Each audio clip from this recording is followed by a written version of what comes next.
4, 4, 3, 2, go. 1. Wait. Yes. Hey, hello, everybody. Great to see you, and I do hope that you are well. Now, welcome back to another great Monday Club. Of course, it's Monday. It's 7 p.m. UK time. We're on BST now, British Summertime. Yes. They like to keep things complicated.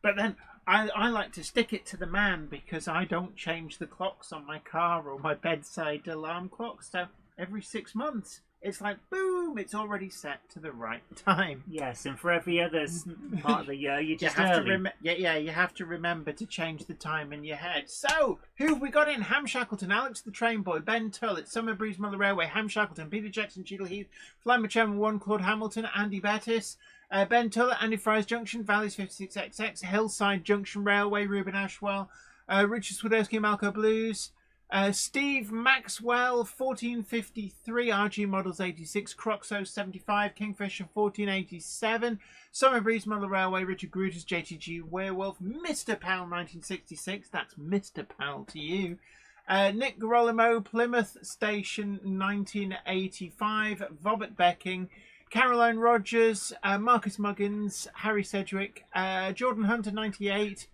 Gronkston Model Railway. Oh yes, Gronk it up, Gronk it up, Gronk it up. Hashtag not a cult for legal and tax purposes.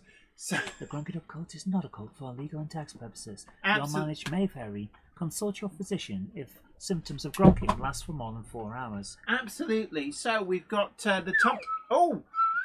One of the clowns' trousers appears to have a malfunction. Oh, pull those back up. There we go. So, anywho, yes, we've got plenty of people in. Hashtag not a cult, of course. And what have we got for you tonight? Well, first of all, as we go through the stream, don't forget to tickle that like button. Consider sharing to social media. And yes, we have a Sideshow Bob moment, given the title. I am fully aware of the irony of talking about the ills of social media whilst on social media. Please don't tell me about it, I already know. It's like Will-O-the-Wisp, the TV show, having as the main bad guy, Evil Edna, a naughty television. Yes? The TV was telling you not to trust the TV. Well, do I trust what you just said or not? Can I just say it was way ahead of its time? Yeah, can't trust the TV. Yeah. But yeah, no, we're talking a little bit about there's something that kind of bubbles along and slowly gets worse, in my opinion. Well, not for you. You've left Facebook. Yeah, and nobody noticed because the thing is, Facebook, it's not an airport lounge. You don't have to announce your departure. Well, not just that, but Facebook doesn't show you what you're wanting anymore. It No. shows you what it wants you to see. Yeah, and I'm guessing that everybody here in the chat, if you are on the Book of Face, you know exactly where we're coming through from with this.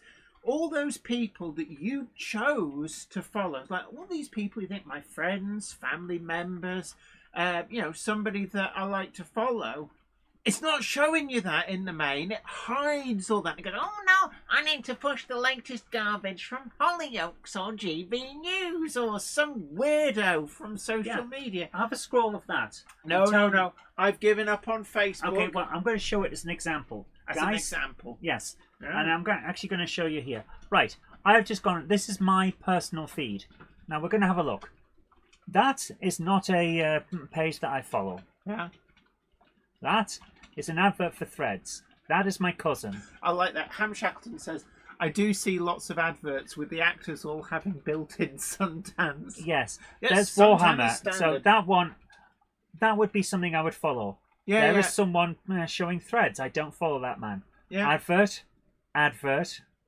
And how many people... No, that's not an advert. Yeah. That's just something weird. Can I ask, how many people are on your friends list who theoretically should be prioritised? About 150. Yeah. And have you seen any of them in that quick scroll? One.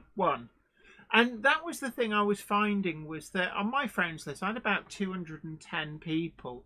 And these were largely people that I'd been to university with, friends, and also relatives. How many of those people was I actually seeing stuff from? probably less than half a dozen. Well, we just saw that. I scrolled through for a minute, and I saw one thing from a friend. And it kept trying to push utter garbage.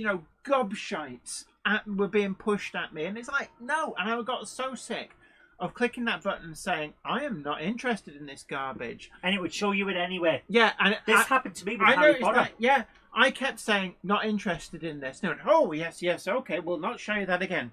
By the way, have you seen this? And it's like, but that's the same thing. Yeah. Oh, right. I will click the button again, just to remind you, I never want to see this garbage. Oh, okay. We've taken on board what you want. Have you seen this? Now, come on, Facebook.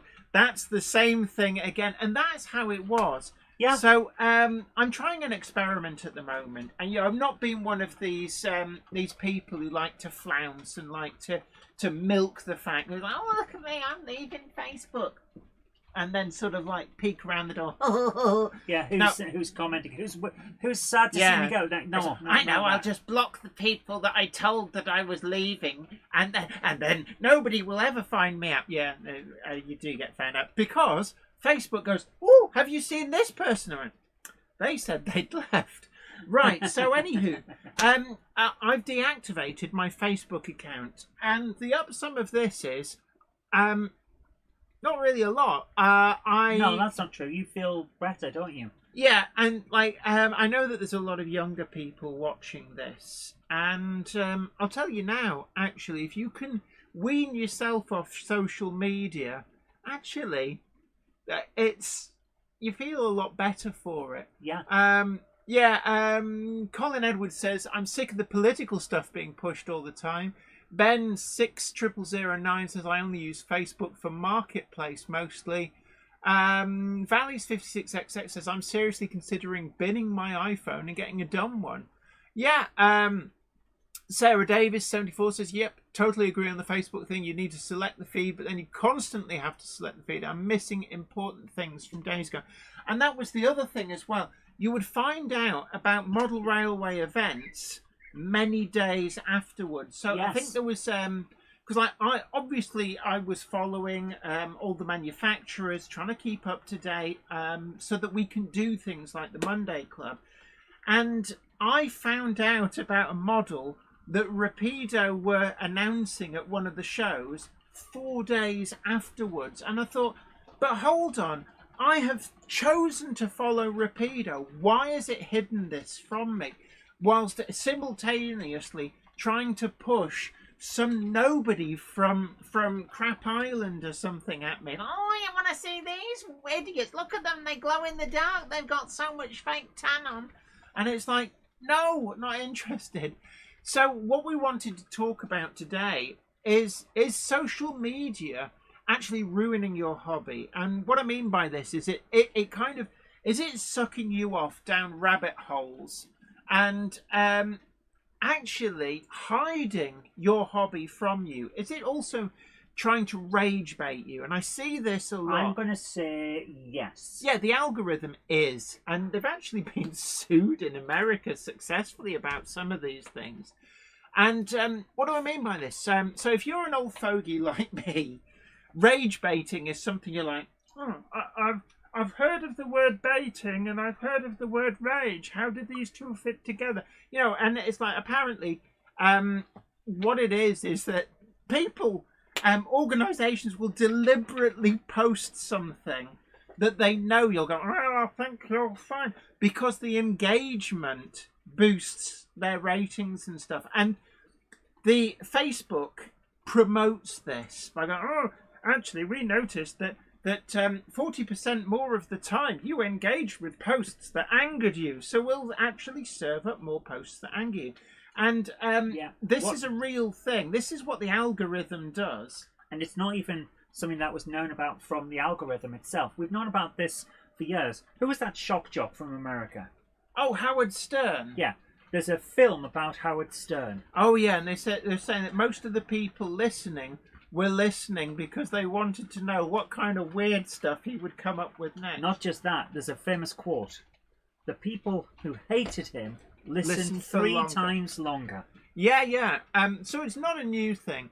But what it means is you get a very distorted view of what's going on. And this is something that I myself kind of started to realize a long time ago, was that, you know, you were in the bubble, and I think people certainly of our age have heard about the Westminster bubble. And this is where politicians, they're in their little echo chamber and they all follow each other, and, you know, with the news people who are very deeply ingrained within that bubble, and they forget that there's a world outside that. Yep. So I think the single biggest thing about this was actually when we had the Brexit referendum, the people in the Westminster bubble assumed that you know, everybody's just going to go, oh yes, we will vote to remain. And what they didn't seem to understand was that when you go outside of the bubble, the vast majority of people are going, actually, we're over here. And you end up with these distorted things where they go, that's not how we expected it to happen. And, you know, when you get that amplified through an algorithm that is rage baiting you in the main, because it knows that, if we make you angry about something, you will spend 3 times more time doom scrolling and commenting. But, you know, there's a lot of young kids, well, not kids, you know, younger people in the chat as well who watch this. And what I want to say to you guys is that, you know, I really feel sorry for what you've kind of grown up with. You know, social media didn't always exist. And back when Grandma here was young, didn't have social media, we didn't have mobile phones. So what happened was... Your social media was a swing in the local park. Yeah, our social media was a tyre on a piece of rope in the local park, and we'd take it in turns to play on it. Yeah, while you were chatting about the local gossip. Yeah. So, you know, bullying always happened. I got mercilessly bullied through school. You got mercilessly bullied just a week ago. Yeah. But, you know, this face seems to attract bullies. So, you know, hey kids, you're not alone. Grandma here gets bullied as well. But back then, if you were getting bullied, say, at school, at the end of the day, your time was your own. You got respite from that. There wasn't this 24/7 thing where this garbage was being forced at you 24/7. And what I realised was that Facebook was actually hindering my enjoyment of the hobby, because I wasn't seeing the real hobby. I wasn't seeing the things that were important to me. And, you know, it's easy to become sucked into this world of like anger and like, somebody must be to blame. And, you know, it's just unhealthy, and it doesn't matter whether you're an old fogey like me. And I know my parents are watching, going, "If you're an old fogey, what the hell are we?" But you know, I'm middle-aged. I'm staring at 50 from the right side. Yeah, but only just. Only just. It's like I'm going to have to duck in a bit. And the thing about this is that I've lost my train of thought. What was I talking about? The effect of social media. Yeah. It's like the world without it is actually a better place. And it's not about like, rose-tinted spectacles, let's go back to the good old days. Because the good old days... thank you, DJK666, member for 41 months.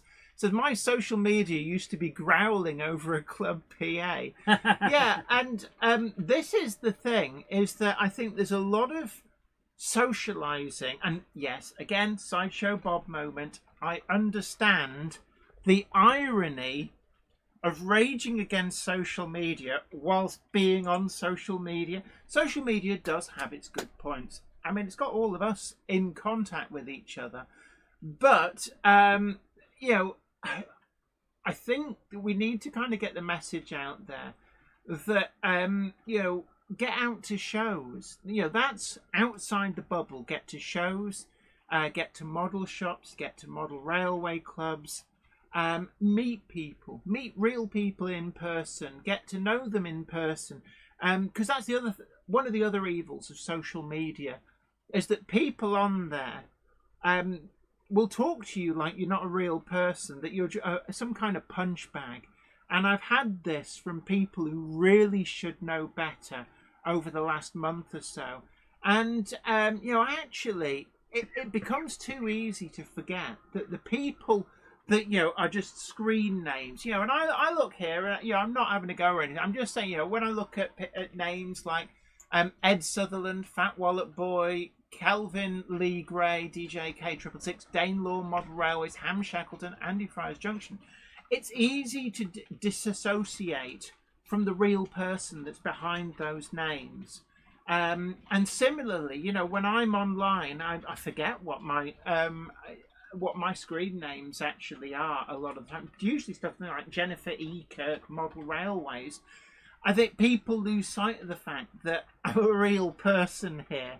And I think that is unhealthy for everybody in the hobby. And, notwithstanding the irony of railing against social media from social media, we wanted to highlight some of the things with this. So over to you guys. I want to hear from you guys.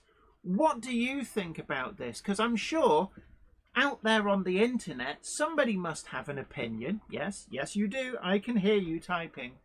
You're like, who are you waving goodbye to? I'm waving to you to get your attention. Right, well, Jenny, can we roll VT for the intro? 15 minutes after we started. I knew you had a bee in your bonnet, but wow. Roll VT.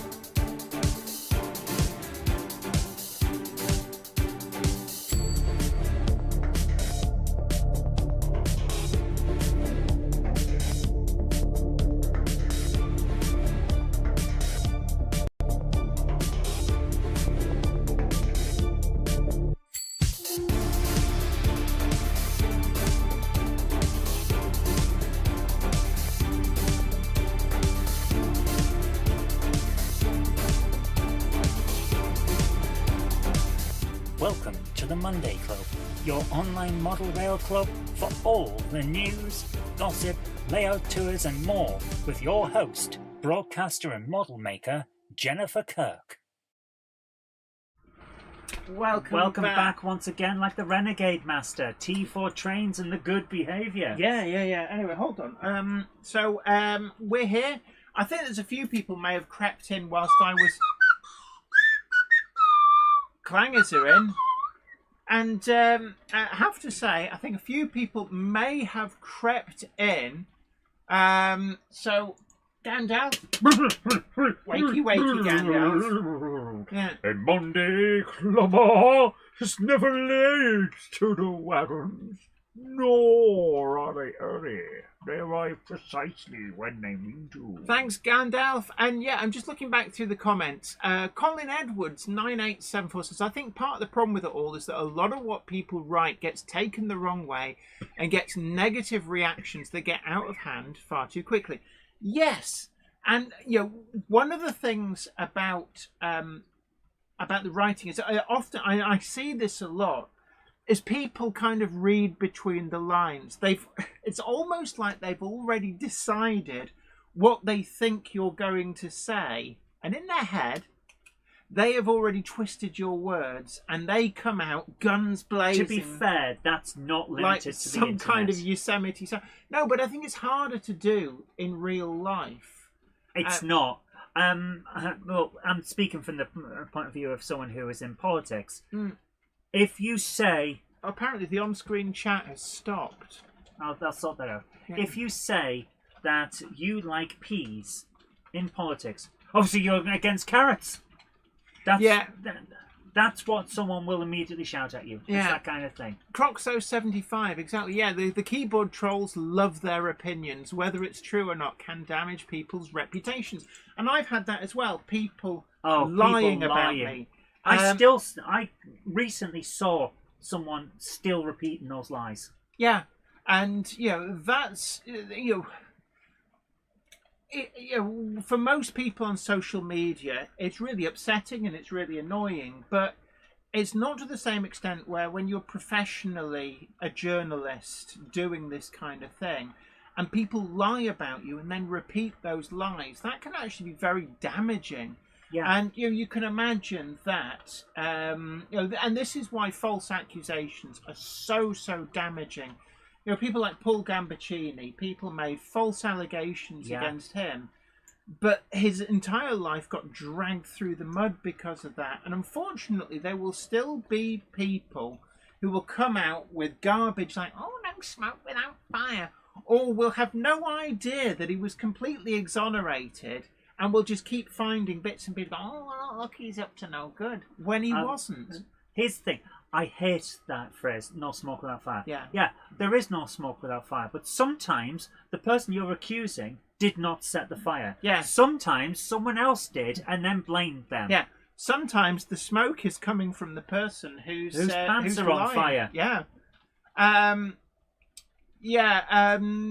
Ed Sutherland, 8266. That is absolutely true. The trouble is that a lie has gone around the world 3 times before the truth has its boots on. Yeah. And I think as well, there's almost like this gossipy nature where people like to, "Oh, have you heard?"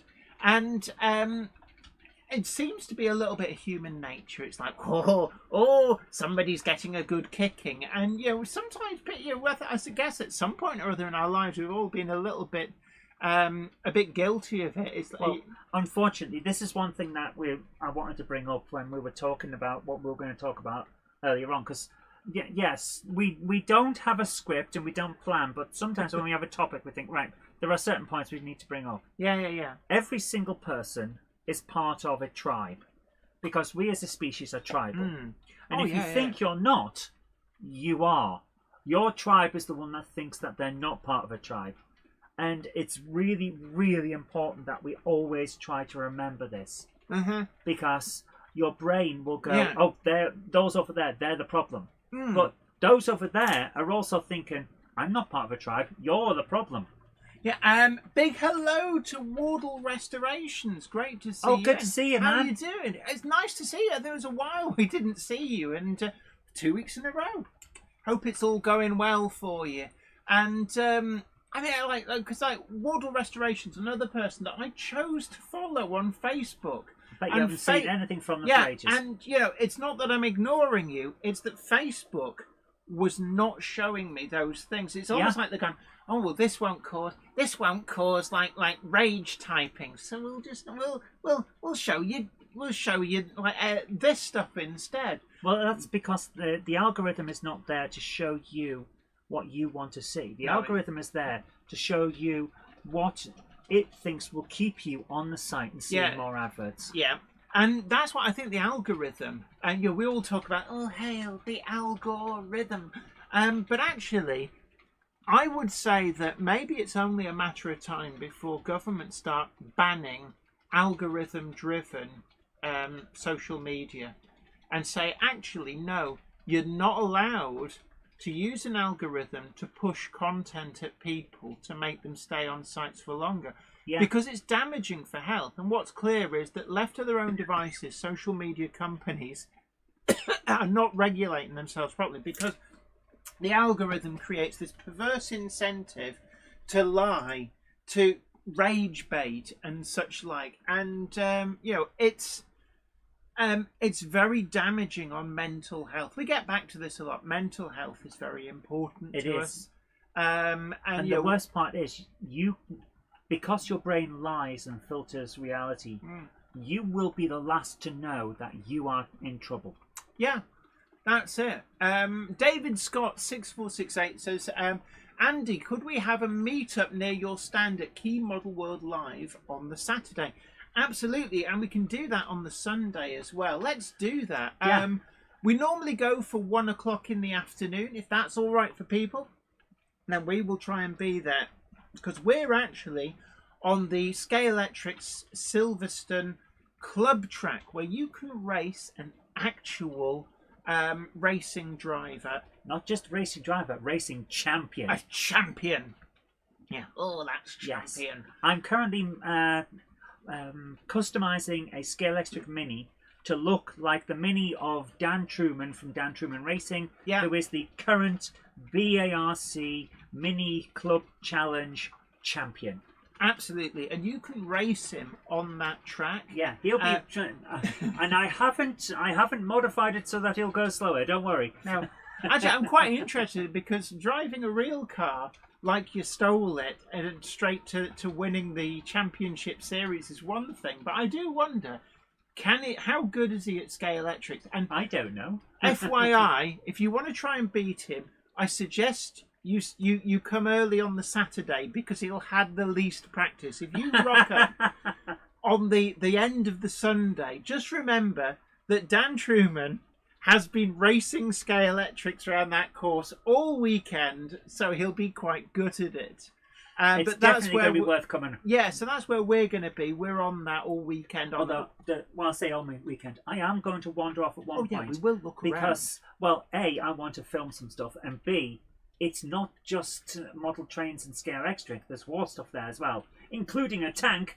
And I am going to go and kiss the tank. Can I just say, I think they had a real tank last year as well, didn't they? They had some nice little tanks. This is what I like about Key Model World, and we've gone over the social media, and can I just say to anybody out there who feels like, oh, everything, my life sucks because look at what all these people are doing, they're having such a great time, and my life's garbage.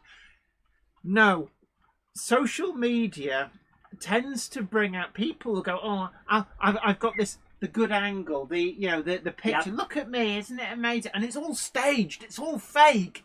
The other people that you see go, oh, look at me, oh, we're having this lovely time windsurfing on the moon.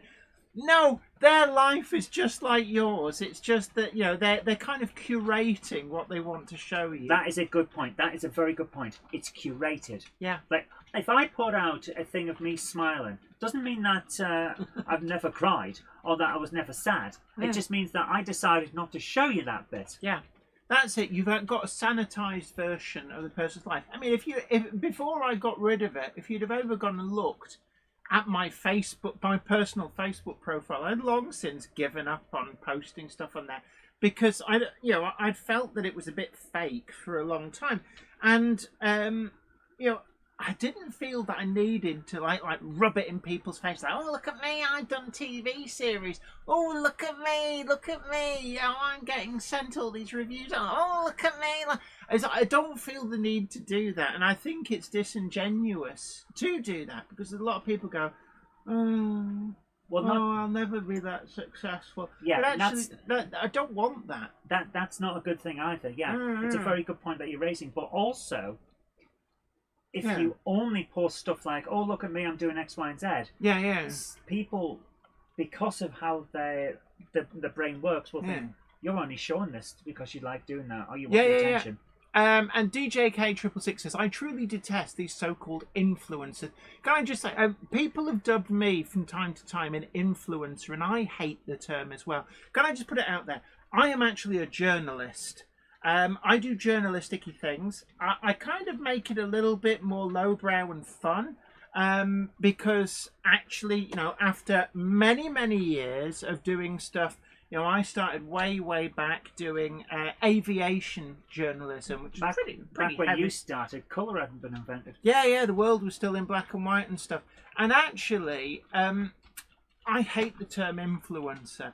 And I still feel a little bit embarrassed when people go, oh, look at Jenny Kirk, oh, I must go and buy the products that she's promoting. And it's like, I'm promoting something which I quite like.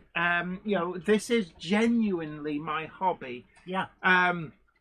But I hate the term influencer. And can we put that out there? If you ever hear anybody say, oh, that Jenny Kirk, I think she's an influencer, you could say, actually, Jenny Kirk hates being called an influencer because actually it's a horrible term. Ben 6009, TikTok is the absolute worst, full of rubbish.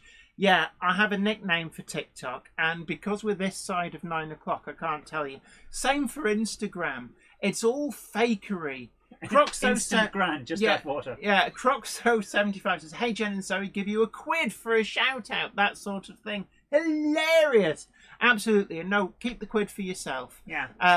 But yeah, there you are. There's a shout out. Peachy TT120, great to see you. Says, I'm not an influencer. I'm a fruit. Oh, you're fruit. Oh. Wardle Restoration says, technically, if you've ever inspired anyone to do anything, you have influenced them. Yeah, and you could say that, you know, like your parents. You know, in my instance, yeah, my dad was a big influence on me, and because my mum's watching, of course, she was a big influence on me as well. She taught, you know, I'm hoovering, dusting, really good at that. Yeah, let's face it, this hobby is dad's all the way down. Well, I've always said that actually, if your parents are not into football, you yourself will not be that fussed usually about football. My parents couldn't give a flying piece of excrement about football. No interest in either of them about football. But my father, very, very enthusiastic about all things transport. Oh, clangers are in. Hello. What's that? Little Timmy stuck down the well? What, you... Little Timmy fell down the well? Little Timmy got pushed down the well by it? Oh, that's mean. That's mean. Hold on. There you go. Right, yeah, Richard Gruters, respect. Possibly because football is boring. That's not true. Football, when played well, is good. Yeah. Croxo75 says, I don't like football. Model Railways and F1. Yeah, Model Railways, yeah. F1's gone a bit boring now. The current season, it's like Mario Kart. There's no F1. I've been watching classic Formula One. I was actually, the other day, I was watching the 1993 Spanish Grand Prix. NER Model says, I'm definitely not an influencer. I'm a flatulencer. It's like Craig. Oh, excuse me. You're flapping the chat around. I'm trying to look for something, that's all. Nick Garolimo says, aviation, did that one not take off? Did that one... Oh, for God's I was sake. trying to look at something. No, I was talking to the tumble of clowns. Right, okay. Oh, right. Anyway, Wardle Restoration says, used to have clangers on VHS. Now they're in the loft with us. We're getting...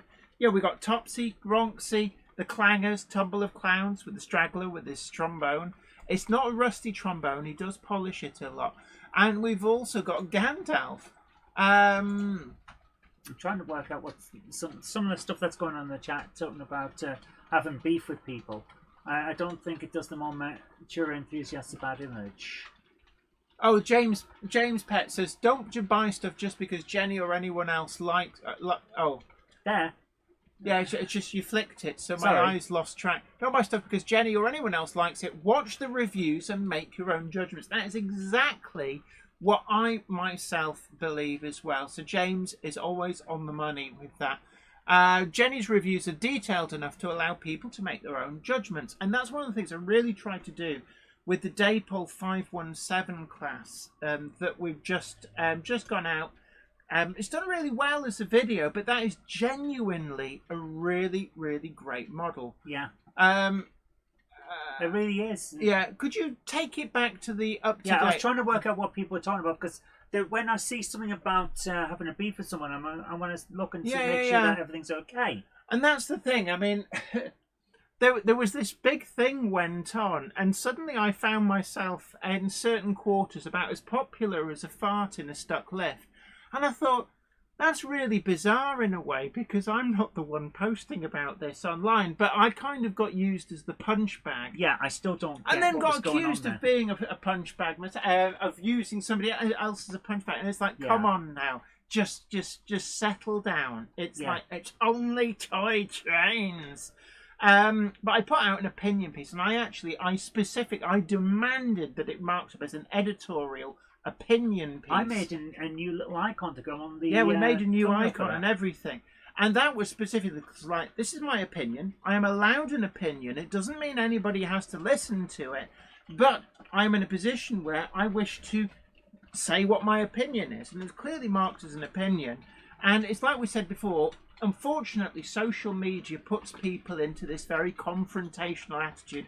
that if you're not singing their praises, clearly you are the enemy and like, oh, how dare you. And actually, no, it doesn't have to be that. And, it was an opinion piece. And then actually, the day that I was supposedly accused of going around online and fanning the flames, can I tell you what I was actually doing? I was offline. We drove to Durham for the 1-year anniversary family meal for the passing of my mother-in-law. So I found this quite bizarre that a small number of people had got it in their heads that like, oh, this person is just stirring the shite, and it's like, no, actually, I'm at a memorial meal. So, being told to give your head a wobble, it's like, what? I can't do it. I feel like I'm back watching Napalm Death at the Bradford Rio in 1994.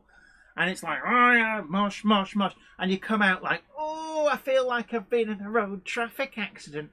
Also, FYI, all the younger people who may not quite have got up to the point where you go to concerts, there'll be a space in front of the speaker stacks and you think, hey, this is good. We're right up by the stage. Nobody else is stood here. Come on, lads. And then you get there and then you find out slowly as the evening progresses why there's nobody stood there. It's because Billy's replacement speakers were in charge of the sound desk, and you will be deaf for 3 days afterwards. And there's something quite frightening coming out of a gig, and you can see people's mouths moving, and all you can hear is, and then you wake up the following morning, and all you can hear is that, and you're like, oh my God, I've made myself deaf. I'd like to point out something. Okay. A lot of people will have tinnitus at some point in their life. I'm coming into the screen for this one because it's important. I was giving you some space. So, don't push me off. Sorry, I'm here. So, here's how you deal with it. This will not solve deaf-related tinnitus, but if you have... Can I just say, Richard Grutus, that's the same as when my wife's talking. Okay. If you have a ringing in your ears... or a pressure or things like that, so that kind of tinnitus. Place your hands over your ears, cup it like that, so that you're forming a kind of a seal. Yeah. And then at the back of your head, just below the base of your skull, all right, bang, bang, bang. 3 times. What does that do? Reset the nerve? It resets the nerve and alters the little pressure bubbles that are around your ears. All right. And then the ringing will disappear. Wow, top tech tip for you there. Nigel Cole, 1936, says, my grandfather was a boilermaker and had severe tinnitus. Croxo75 says, it works. It does. Yeah.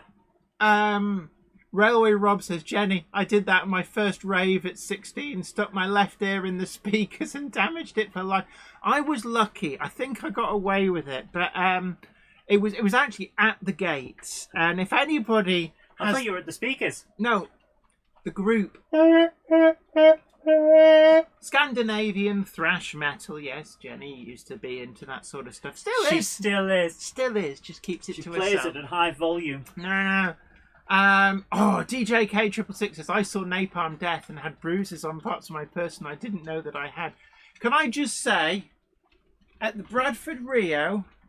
I caught Napalm Death's drummer's drumstick. Well, one of them. You still got it. I've still got one of the drumsticks. It's still got his hand cack in the groove where he's been sweating and playing. And, oh man, is that drumstick knackered.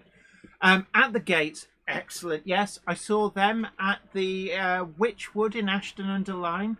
Long time ago. But yeah, I was into them before. They were cool. The singer of the Darkness bummed a cigarette off you. I remember that. No, he bummed. I bummed a cigarette off him. I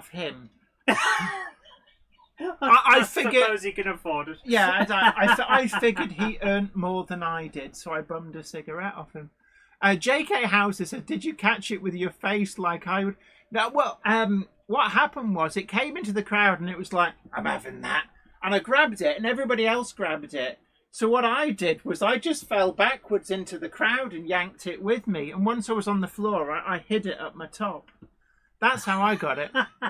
Yeah. This is another top-related incident at a gig, is it? Yeah. Retro Ramble says, loudest band I've seen was Hawkwind last year. Dare I say, louder than Motorhead, who I saw 3 times. Now, the Ghost of Lemmy would be having words with you, because I think, was it Lemmy who, when the sound engineer said, oh, what do you want the levels to be? And he went, I want everything louder than everything else. Right, one more dad joke. Richard Gruter says, I tried to call the tinnitus hotline, but it just kept ringing.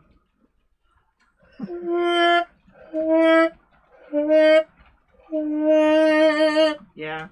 Trevor Bell, TT120 says, hi, just arrived. Am I on the right place? Yeah, we're going to move. Oh, yeah, Gander. A Monday clubber is never late to the wagons, nor are they early. They arrive precisely when they mean to. Thanks, Gandalf. Yeah, Retro Rambles, Bradford Rio. That was a nice little venue. Is it still about? A lot of these places are long gone. Jen? Yes? Is there anything in the news this week? Not really. That's why we're just shooting the breeze. Fair enough. Pink Floyd 1994 awesome gig, says Croxo75. I hear so. Is that the Delicate Sound of Thunder tour or Pulse? It's either Delicate Sound of Thunder or Pulse. I know a few people who were at the Pulse tour. My aunt was at the Pulse tour the day after the stand collapsed. Yeah, actually, we didn't get a hold of her that night because she was rocking it large. Yes, she was in a bar, so we thought she'd been at the gig and we're a bit worried. Yeah. Turned out she was fine. Jerry BVR says, everything louder than everything else. Richie Blackmore, Japan, 1973. Was that Deep Purple? Oh my goodness. Richie Blackmore, who left Deep Purple and went on to Blackmore's Night and did very interesting songs, like a mixture of rock and folk. And it's really good. But anywho, Retro Ramble says, not into post-Waters Floyd, but the Division Bell had some good moments. Can I just say, one of my favourite Pink Floyd albums is Momentary Lapse of Reason, which is the album before Division Bell. And like Sorrow is an incredible track. And that's on the Pulse album. If you get Pulse, there is an extended version of Sorrow, and it is lovely. It's not the best version, though. Oh? The best version is on Delicate Sound of Thunder, which is the album for the tour for Momentary Lapse of Reason. Why is that the best version? Because in the middle of Sorrow, not in the middle of Sorrow, in the middle of One of These Days, they go into the Doctor Who tune. They did that on Pulse, but only if you buy the 4 vinyl box set of Pulse, which has long since been discontinued, but I have a copy now. So anyway, the Delicate Sound of Thunder version has it on the cassette as well. Oh, lovely jubbly. Now, anyway, lots of people reminisce. I think we've wandered into memory lane and got mugged here. Yes. Colin Edwards says, I saw New Model Army at Bradford Rio in the early 80s. Ben Tullett 6068 says, anyone visiting or exhibiting the National Garden Railway Show next Saturday, prepare yourself for the clown with the trombone all day. The Marble Express game is there. Oh God, yes. We got PTSD from that. I feel really sorry, actually. Tom Marshall, Buggle Skelly Station, his stand was right where the speaker was pointing, and he was like, maybe 10 feet from that speaker.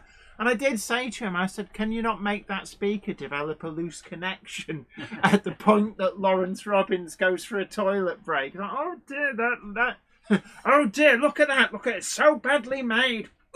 It just falls apart in your hand. It falls apart if you cut it. Yeah. To be fair, the New Model Army in Bradford, that could bring back some memories if you're a Civil War aficionado, couldn't it?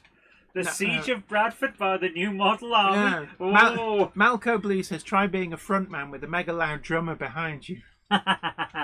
There's sometimes I'm really glad that I've lost a lot of my hearing. Yeah. Yeah, Yaharik says, am I on the wrong live stream? No, you're not. Right, let's get back to trains. So, Gandalf, can you rein Zoe in? Because we don't want to be taken off-piste again. There are some things I can do, but not that. But I don't know. Go and talk to the clangers or something. Right, anywho, Worthington Model Railway says, afternoon, brief visit, work calls. Gandalf, take time out from stuffing that clanger down your trousers and... What? I think you'll find I don't wear trousers. I have a robe. Okay, we'll get... some pantaloons. So do not come to me with your scurrilous lies. Oh, a Monday clubber is never late to the wagons. Nor are they early. They arrive precisely when they mean to. Thanks, Gandalf. I think there's a few people at the Bluebell Railway this weekend as well.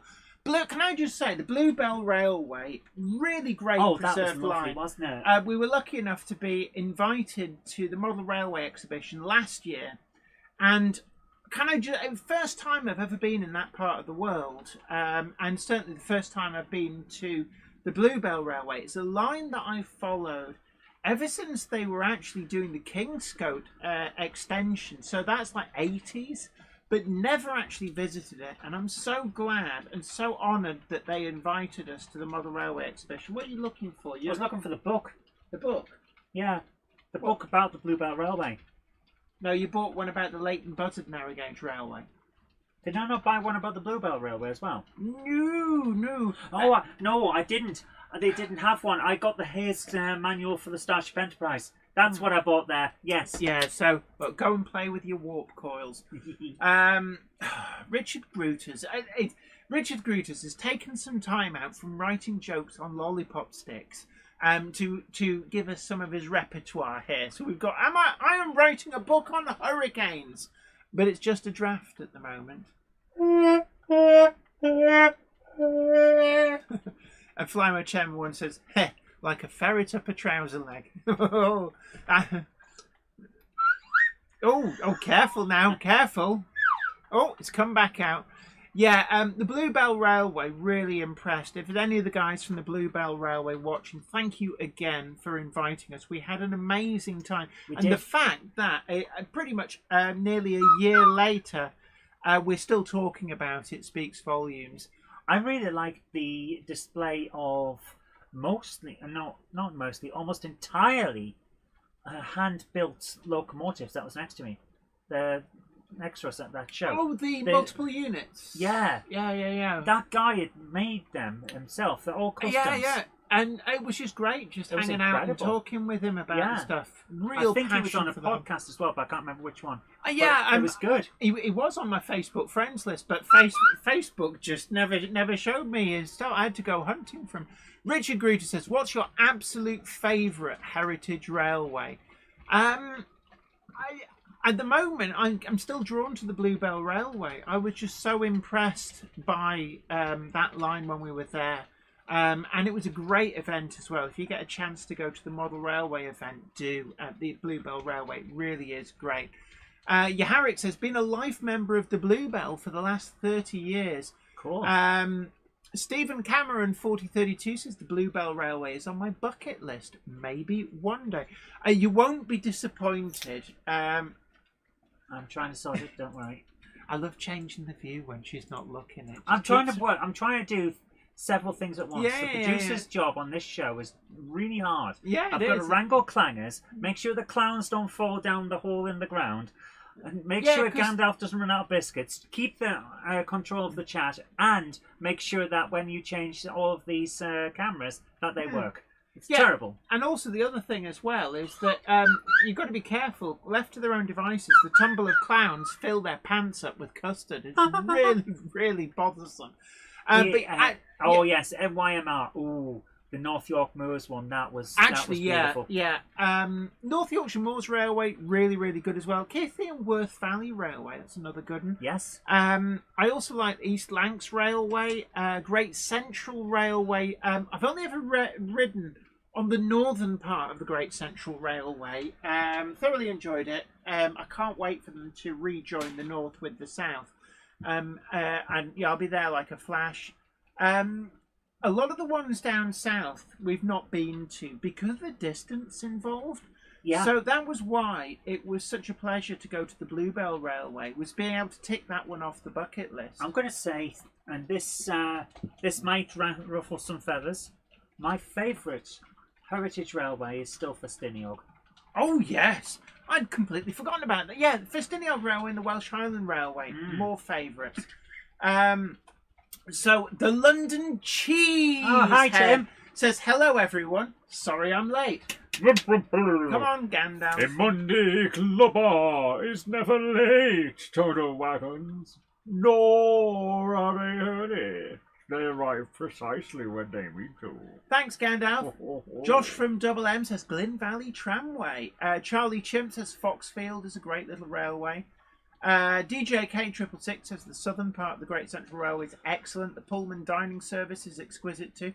And, you know, going further north, Tamfield Railway and Beamish, both really great places. Oh, we need to go to Beamish. We keep saying every time. Richard Goody, Llangollen. I've been to Llangollen so many times, but never actually ridden on the railway. Again, another one I'd love to do. I'd love to ride the Talyllyn and the Welshpool and Llanfair one as well. I really would like to do both of those. Stephen Maxwell 1453 says, I find the northern ones the same. They're all a long way from Kent. Funny you should say that. Yeah, it's almost like distance is the same. Lakeside and Haverthwaite's quite good fun as well. Great scenery up there.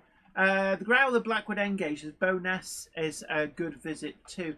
Absolutely. Again, that's kind of going too far the other way for us normally. There is one thing we need to do. Is it beatbox like it ain't no thing? No. Come on, tell us. Spit it out. We need to go to Beamish Yes. this year Yes. dressed as a Star Trek away party. What, with tricorders? Just go around and go... Yes. Captain, we appear to have arrived in the 19th century. No, the 20th century. No, the 17th century. Where the heck are we? Talyllyn for the history, says Leslie Gilpin Railways. Ravenglass and Eskdale Railway, says Richard Knowles. Also, you know, small railway engines in the railway series are based on that line. Again, another one that I've not done. Churnet Valley Railway, Richard Swiderski. Yes. Now, I have been to the loco department at Churnet Valley Railway, dropped off a load of boiler tubes, funnily enough, but never ridden on it. That is one I need to do as well. Stephen Cameron says, I'm a life member of the Strathspey Railway. Helped relay the track through Broomhill, better known as Glen Bogle. Yeah, and there's so many great railways. There you go, there's another one. Romney Hythe and Dumchurch Railway, worth a go. Absolutely. If you're down near, if you're down just at the bottom of the country, closer to France than you are to here, sadly enough, then yeah, these are all great places to go to. Aaronville says, excellent. NEC Saturday YouTube meetup at Jenny's 2 p.m. There might be one at 12 p.m. by the Chieftain Tank. We were saying normally it's like 1 p.m. Yeah, 1 p.m.'s the usual time for a meet. We'll have a meetup 1 p.m. What's the one at the Chieftain Tank? Is that the more general one? Is that the YouTubers meet? The YouTubers meet. Yeah. Because you normally go from one to the other, don't you? Yeah. 1 o'clock would be great. Oh, here's the thing. You know what's really upsetting me? Normally we'd have cigar club straight after the meet. The cigar shop has closed down. Yeah. Where am I gonna get me cigars? Where are you from? gonna get your cheroots and your doobies from? Terrible. Yeah. Kingfisher 1487 says, one railway I wish I could have carried on was the Swansea Vale Railway. I had the sad job of helping take the track up. Yeah, there's a few heritage railways, thankfully not that many, but a few that have closed. Swansea Vale is probably the biggest casualty insofar as actually there was a decent distance of track down. They were beset by problems of vandalism. Also, the Sheffield Rother Valley Railway as well was another one that sadly didn't work out. Dinting Railway Centre was another one. I mean, that one is probably the most keenly felt loss in preservation. Yeah, Dinting Museum, Richard Swiderski, definitely. James Pett says, I travelled on the Swansea Vale once, about 1995, I think. Peter Jackson, Cheadle Heath, 1182 says, Colne Valley Railway, I'm sure Ollie would recommend it. Yeah, definitely. Again, there's lots and lots of preserved railways. One of the things Britain does really well is we've got a lot of preserved railways. Simon H317 says, any heritage in danger of closing? I've seen a few scare stories, but I've not seen anything really to fully back it up. I think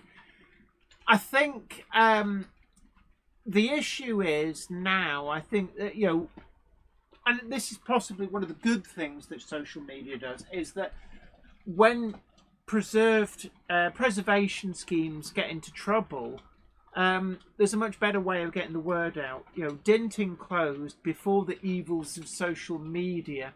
And oh, that's another one there.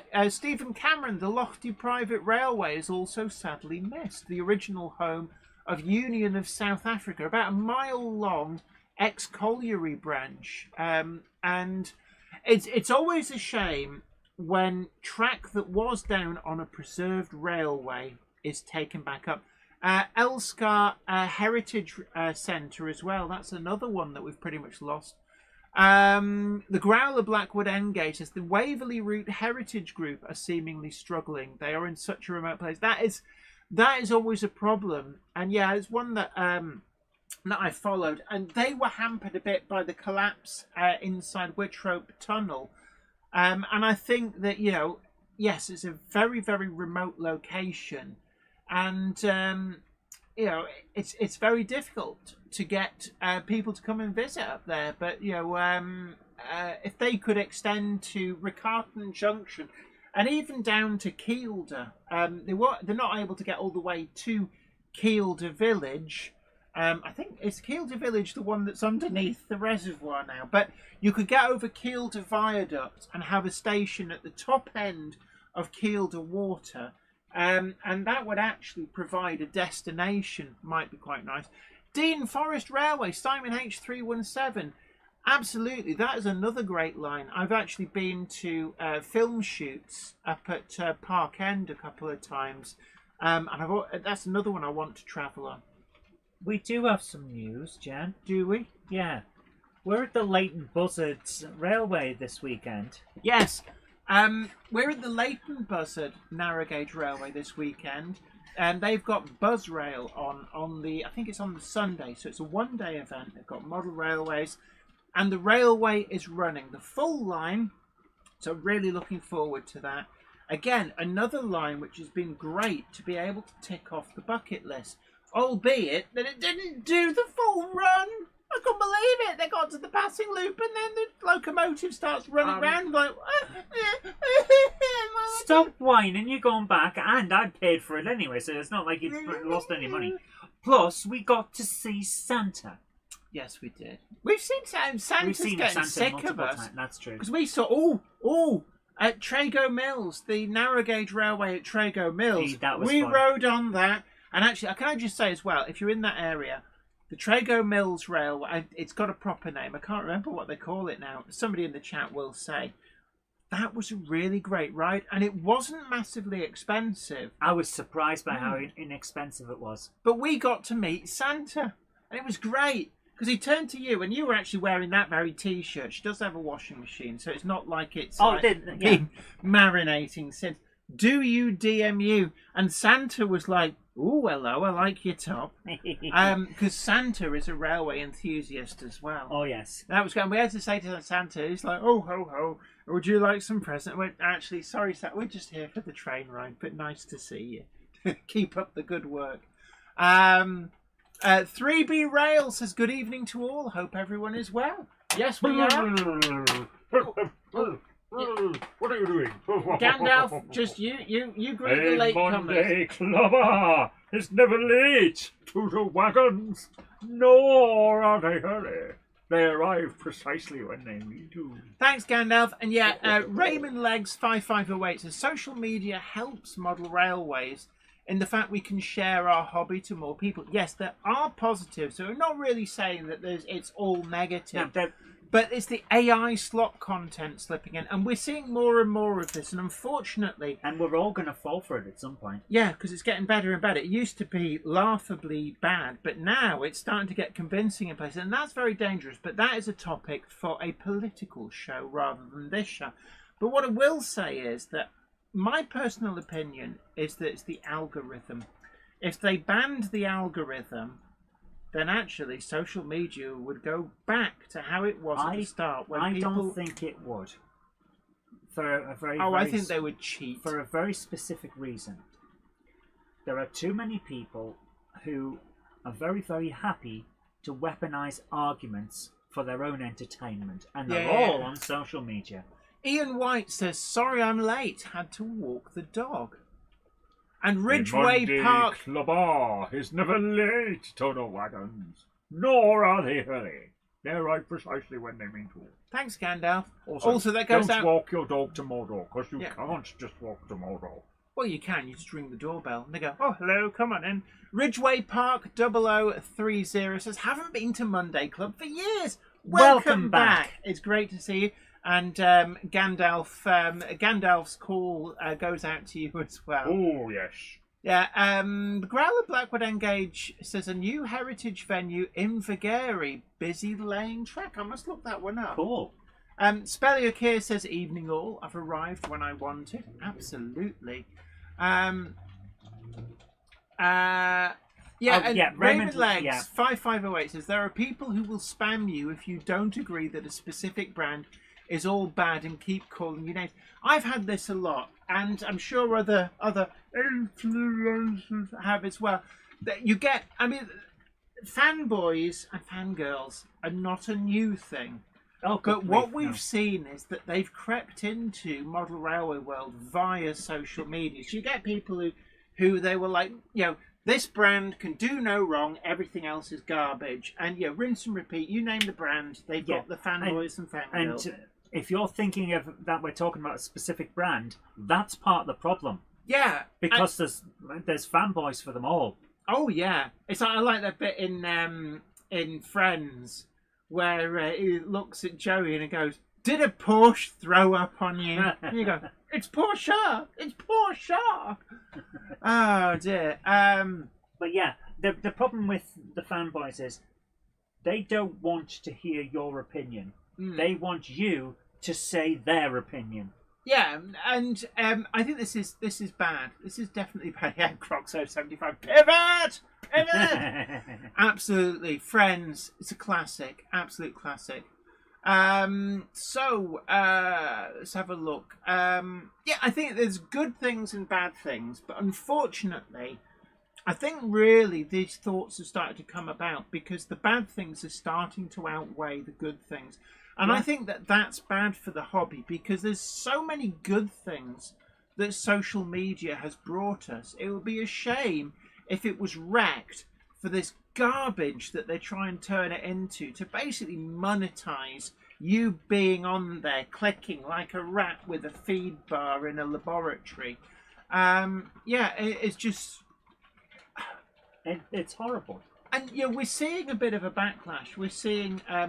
social media banned for under 16s in more and more countries.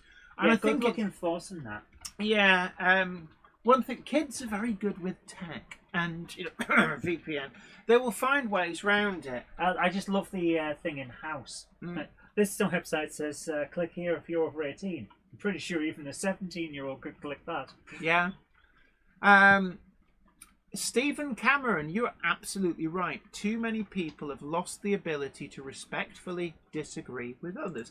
And I think that's one of the issues in some respects. That it's everywhere. Yeah, and this is, I think, the dehumanizing of the internet. Yeah. You know, once upon a time, you had to have an argument in person with somebody. And, you couldn't forget that you were dealing with an actual person then and there. And I think increasingly I see that there's this us and them mentality, but people don't treat people online like they're real people. Yeah. And it's a degradation of society that is really, really bad. Actually, Richard Grudis, you've got a very good point there. The footballification of everything. Right. We're old enough that hooliganism has always been a thing in football for our entire lives. Oh, before us. I mean, it was a huge issue in the 70s. It started being a problem in the 70s. Right. My team is everything. If you're not part of my team, I'm going to beat you up. That kind of thing. Yeah. And that is what has crept in with every single thing in life. Yeah, and we've seen it in politics as well. Yeah. We've definitely seen it in politics. But it's in model railways as well.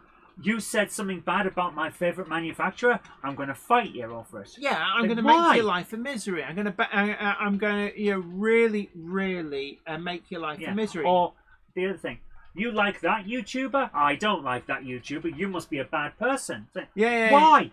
Enjoy what you enjoy and let people just enjoy the other stuff. It's what we always say, is that nobody expects you to like everything you see on the internet. Yeah. But one of the things about being adult about it is understanding that other people can have different views to you.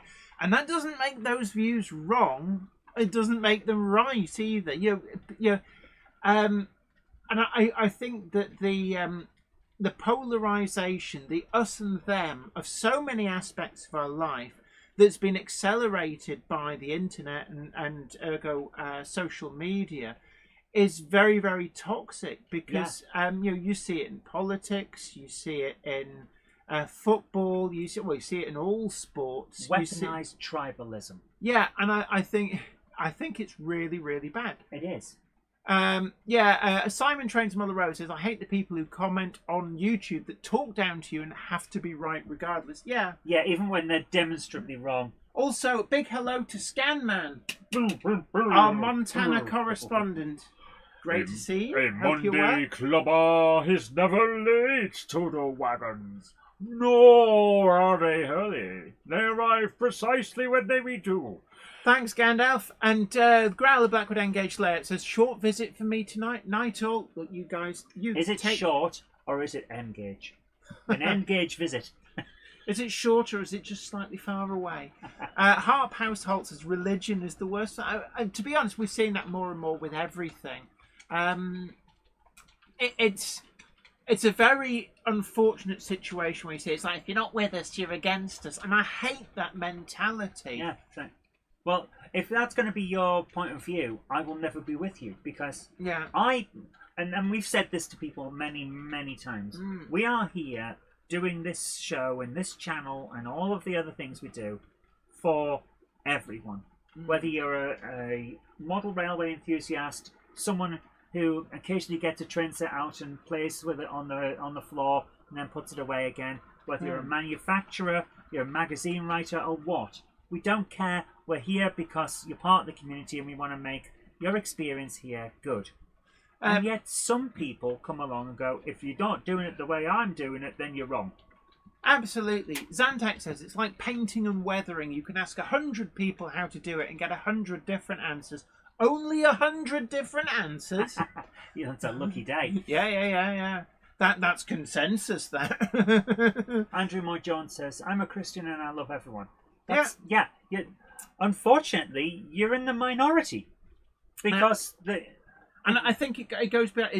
It's not about religion. It's about this morals. It's about this change in how society interacts with each other. Yeah. And I feel really sorry for the young kids of today, because there's no respite from it. It's like I said at the top of the show. When we were kids, because we're old fogies, there was no internet, there was no social media. So at the end of the day, if you were getting bullied, you went home and you had respite from it. And now it's 24/7, just being bombarded with it. And I left Facebook a couple of weeks ago because of the pile-on that happened. And again, this tribalism. There's like, oh, if you're not singing our praises, then clearly you're against us. And it's like, no, it's not like that. It doesn't have to be like that. Let's not go down that naughty little rabbit hole. And, Turdus in the wagon, says Retro Rambles. Yes. Yeah, I'm sure Warbler Productions, 80 inches of plasma running the TARDIS locating algorithm. Enhance 34 to 38. TARDIS detected. TARDIS detected. Has already found it, but he likes to give people a chance now. Zantek says, for Zoe, look at it this way. If you wish to speak to someone, even if you don't agree with what they are saying, speak to them like you would wish to be spoken to. Yes, absolutely. 100% that. Yeah. Zantek gets it. Yeah. Good man. And right, so we've got BuzzRail coming up this weekend. We've got Keen Model World Live the weekend after. Let's all try and do that. Let's spread the love. And, you know, if you see a YouTuber that you don't agree with their videos, that you don't like their content, just be polite. Say, hi, how you doing? Yeah. You know, they don't need to know that you didn't like their video. Just remember that they're a human being. Absolutely. And, Croxo75, be polite. Let's just be nice. You know, go up to manufacturers, even if, like, you think you're one of those people who are like, I like this brand, they can do no wrong, and this other brand has been slack-talking my brand, sort of thing. It's like, you know, just go up, see what they got on their stand.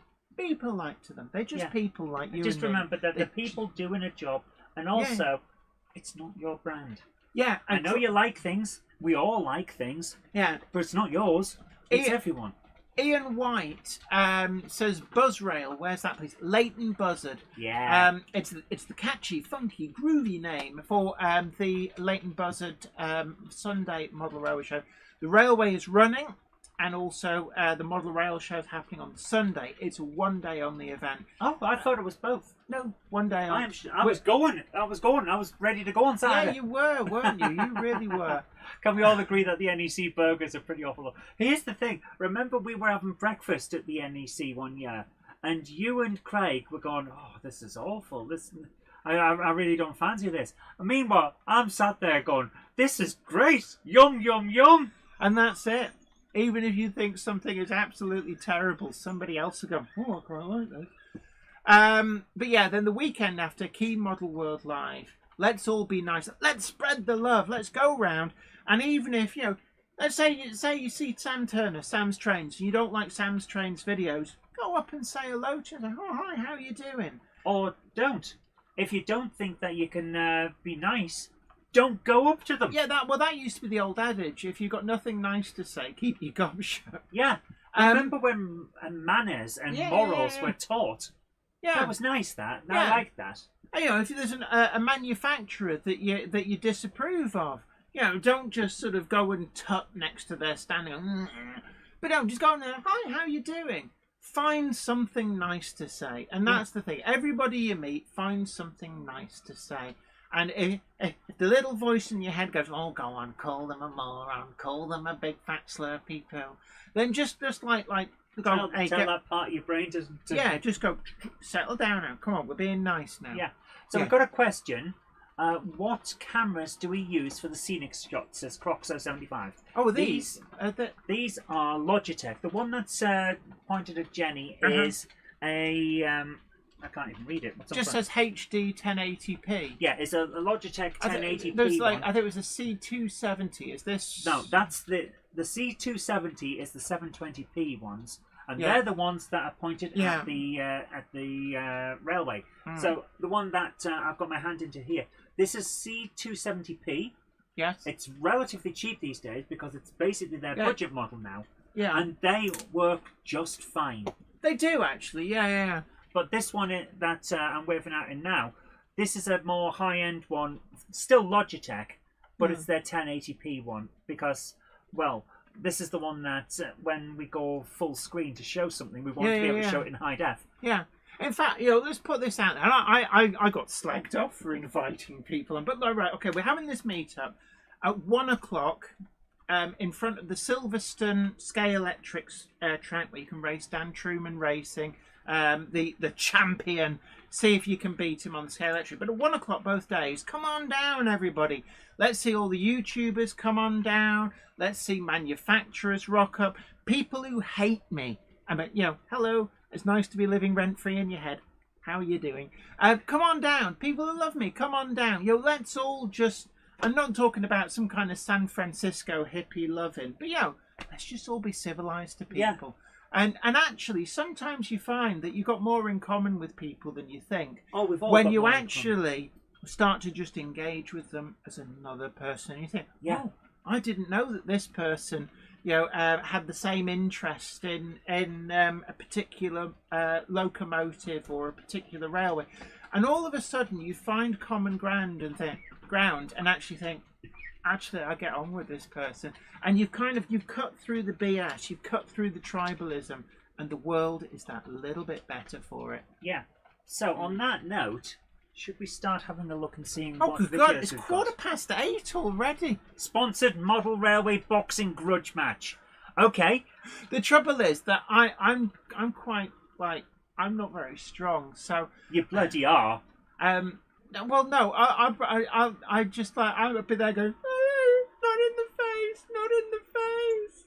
You can lift me up and I'm fat as a pig. Yeah, but no, it's like no, I don't think we should have like grudge match cage fight. What is this, UFC?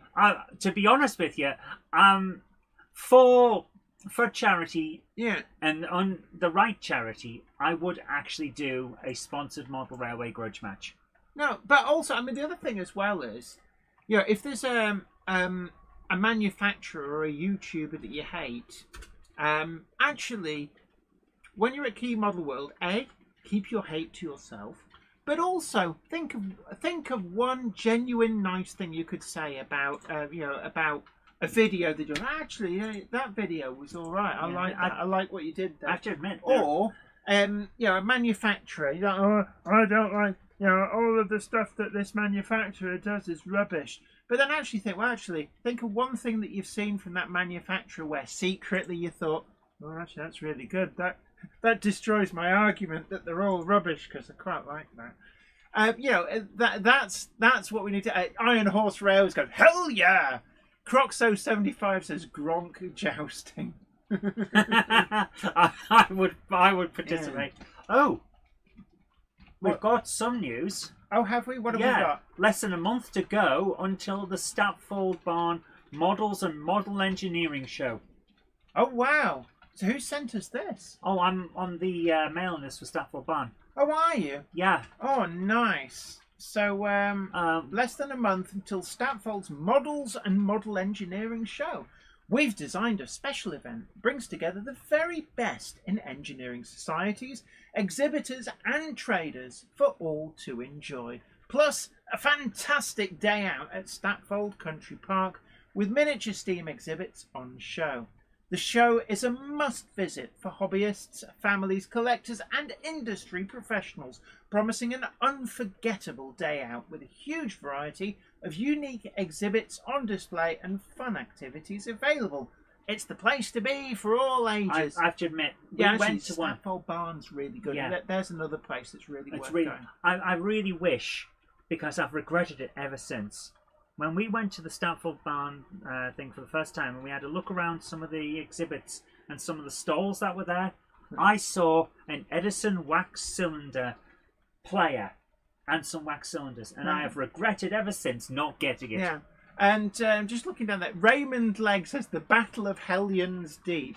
Right. Yes. Okay, I'm going to put this out there because I don't hold grudges. Holding grudges takes effort. So, can I just say, some of my favourite locomotives are made by Hellion. And, people are like, oh, you're just a shell for the model railway, and look at you, you gave that Hellion Class 47 a great review in its garbage. Actually, I quite liked it. It was really heavy, it felt well put together. I liked it. It's still up there because they let me keep it. And in all honesty, I think 90% of people who were bad-mouthing it wouldn't have known what its faults were unless they were pointed out by somebody else. And that's the thing.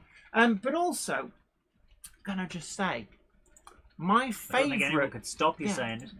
My favourite locomotive, and I've got it over here.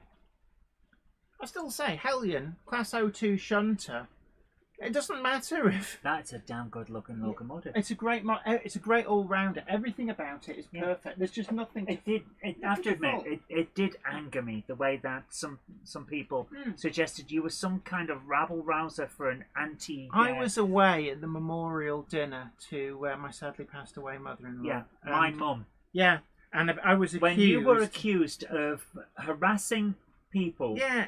I sent him a couple of messages saying, actually, I still respect you. Sorry that you've taken my video the wrong way. But Class 07 shunter. I really like that. I've made it my mission, and I've succeeded in getting all of the tops running numbers, and another one as well. And some people badmouth this as well. Yeah, Hellion Class 25. Can I just say, I quite like this. It's definitely a worthy 25, and it holds its own, not just against the Bachmann 25, but the new tooled Bachmann 25. So, actually, and when those were available in some of the sales, these were sub £100. What's not to like? Yeah. Locomotion motion says drama sells. Unfortunately, it does, because we are almost wired to look for it. Well, the example I always give is, right, you go on YouTube, you want dash cam videos. What do you find? You find all the crashes, you find people kicking off, people who, they don't brake, they just, hammer on their horn and start effing and jeffing out the window. Nobody, well, yeah, okay, apart from one person, but they're a bit weird, but nobody goes to YouTube to watch an hour of perfect driving. Oh, look at this mirror signal maneuver. Oh, he gave way like a pro at that roundabout. And nobody watches them because they want the drama. That's how the Sun and the News of the World sold papers. If it bleeds, it leads. Yeah. That's what we're wired for. Yeah. But I want to say this again because I'm sick to death of the drama. Yeah, we do not go out of our way to pick a fight. If you think that we've said or done something that's caused you offence, tell us. We'll apologise, because it was not our intention. I'd also like to put it out there. One of my favourite steam locomotives, Akira scale buck jumpers. I really love these. It's gorgeous. It's absolutely gorgeous. And I'm not going to badmouth a model for arbitrary reasons. It's a great model. Yeah. I'm sorry, but they can put poo in my letterbox if they want to, but this is still a great model. Now, there was someone who said something I wanted to read out, but give me a second. I'm just looking around, actually. Yeah, Raymond Legs has a good point. People love to rag on Hellion and Lima and Zhuef. Have I said that right? Zhuef, yeah. Zhuef, yeah. Without ever trying them. I don't generally buy brand new models because being someone that's deeply into Warhammer, I don't have the spare cash for new models, so I buy second hand. Jail Railway says, Jenny, what about a 1366 class from Hellion? Actually, I've already got one, and I quite like it. A few people said, oh, it doesn't run very well. It's like, I'm sorry, have you got one, or did you just hear that from somebody else? Yeah. And because actually, mine runs just fine. You can't say, oh, it was a hand-picked sample. It wasn't. I went out and bought that. That was mystery shopped, and it turned up just fine. You know what? Can I finish the point? Yes, you may get to your point. So I only, as a rule, I mean, I did buy that TT120 Gronk, but that was because it was half price, so it's effectively the same price as second hand. I generally, as a rule, only buy second hand. And I have some models in my collection that are from manufacturers that people always poo-poo. Yeah. The older stuff, and you know what? Every single one of them looks fine to me, and runs fine to me, and is just fine. Yeah, I mean, the thing about Lima was, I remember in the 90s, people used to rave about the stuff. And, Ivo Vans on 164 says, Lima did one of the best Rheingold sets around in their final days as a separate brand. And actually, some of their Continental stuff still really does hold its own. Yeah. But, that'd be like saying, oh, Hornby 00 was rubbish. Have you seen their Class 20? It doesn't look much like a Class 20. But it's like, but actually, back in the day, that was a pretty great model. Dude, it's from the 4th century. Let them off. Yeah, and that's the thing is that, judging a lemur model by the standards of today completely misses the point that they were actually a really great model when they were new. And Ben Tullett, lemur are brilliant if you're on a budget and starting off. The little Hornby's UF tank engine was also great as well as a budget starter loco. And one of the things about those was it had a really great chassis that you could put underneath like homemade bodies and stuff. And Ivor Van Zon says a large piece of the Rivarossi catalogue is actually ex-Lima. Yeah. And there's some great projects you can do that. And just bear in mind that some of the ex-Lima tooling has been absorbed into the Hornby range, and it's actually not too bad. And certainly when you're getting, I'm going to lean over here, and let's pick out. Ooh, there we are. That's actually ex-Lima tooling, I believe. That is a Class 31. It's in the Hornby Railroad Plus range. What livery is that? It's RTC. It's very nice. Yeah. But the thing about this is, these were retailing for, I think it was about £80 and change. That's actually a really good deal for a Class 31. Looks like a Class 31. It runs okay. Yeah, okay, you're not going to get the super duper high fidelity of, say, a Bachmann 31. Shall we use the full screen for this? Yeah, if you want. I'm going to carefully balance. I'm just going to try and get them lined up. They're pretty much the same length. So there you go. There's a what is actually ex-Lima tooling, 31 at the bottom in the Railroad Plus range. On top is the super duper. You can even see it's got the flappy couplings and everything. 31 from Bachmann. If you're on a budget, this is really good. I'm not going to lie and say I can't see the difference. Yeah, you can see the difference, but I would be happy with it. That looks damn good to me. If you're on a budget, 80 quid for that. Yeah. And, some places you get it cheaper. Once it hits second hand, cheaper still. Lima tooling was pretty good in its day. So, let's not knock them. And, Richard Gruder says, one thing is the traction tyres don't like, but okay for the pros. And it's interesting, actually. Oh, is this the European thing? Yeah. If you wander over the channel, wipe all the water off your feet because it's a bit wet in between. But if you go over there, they like traction tyres. They view traction tyres as being a sign of quality that your locomotive will pull a great deal. Yeah. And they don't like their locomotives to not have traction tyres. Yeah. And it just goes to show that actually, to some extent, maybe we don't like traction tyres because we were told this is bad and wrong. You just need depleted uranium inside the locomotive, so it doesn't need traction tyres. But actually, different markets like different things. Yeah, different strokes for different folks, as I say. So, our first video tonight, ladies and gentlemen, is a lovely one from Richard Swiderski. And he says, hi Jenny and Zoe, hello. I hope both of you are well. I've got a video here for the Monday Clubbers showing Braunton and Nunny Castle passing Hertfordshire. Hey Nunny. Oh no, it's Hey Nunny. Yes, passing Hertford Station in Cheshire, returning from the KMVR to Crewe HS. What's HS? Heritage Centre. Crewe Heritage Centre. It can't be. Heritage Centre starting with an S. Scanman says, I approve of depleted uranium. Well, if anybody wonders, they're going like, wouldn't that be a bit radioactive? Actually, depleted uranium I don't think is as radioactive as you think. No, it's not. Especially if you leave it hanging around for a year. Just let that half-life get to work. But it's just really, really heavy. I think depleted uranium is the heaviest substance that won't kill you just by looking at it funny. So here we go. Let's have a look at Heritage Services. Thank you. I was going to say to you that okay. Centre beginning with an S.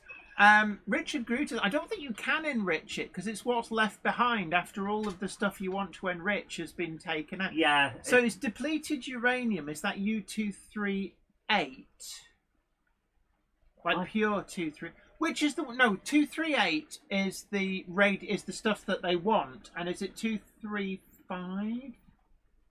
It's too long since I did. I'm physics. A nuclear physicist, and you've just stumped me. I know that there's I three. should know this. There's 3 common isotopes of uranium, and I can only remember two: U-235 and I have a feeling that U-238. yeah. My gut feeling is that U-238 is the good stuff that they use in power stations and explodey things. 235 is the enriched. 238 is the natural. Right. Yes. So depleted uranium is depleted of U-235. Right. So it's mostly 238 and 234 left. Oh, 234. That was the other one. Yeah. So is that steam locomotive pushing the diesel? What's going on here exactly? James Pett says there are 3 common isotopes of uranium, not what one expects from a model railway live stream. No one expects. Oh, look at that. There's 2 of them. Yeah, that's what happens on your railway when you aren't paying attention. And I bet somebody's going, oh, look, that poor diesel's failed and those 2 nice steam locomotives are just giving it a push so it can get home. That was lovely. Whoosh! But yeah, no, great smoking. It really is, isn't it? That looks Can real. we get everybody together at 1 o'clock, Key Model World, both days? If you're coming on the Saturday or coming on the Sunday, 1 o'clock at the Silverstone test track. Come and everybody just be nice. Yeah. And if we get any biscuits, we'll have biscuits, and it'll be like, oh, come and have a biscuit. And that's what. Even if there's a YouTuber there, could be me. You might be going, no, I don't like that, Jenny K. Find one nice thing to say about it. Oh, I like what you did when you did this. That was a really good video. And please don't make it. I like it when your rituals end. Yeah. Yeah, not backhanded compliments. You know, like say, anybody from manufacturers, welcome to Toddle Down. Yeah. And if you see somebody from a manufacturer, even if they're just on the stand, let's shock people. Wander over and go, really like that model you did. Keep up the good work. Yeah. And just like, if there's something you don't like, keep it to yourself. Yeah. Because there is too much negativity in this world. Yeah. Ooh. Let's not let it get into this hobby. Yeah. Absolutely. That is nice there. That's...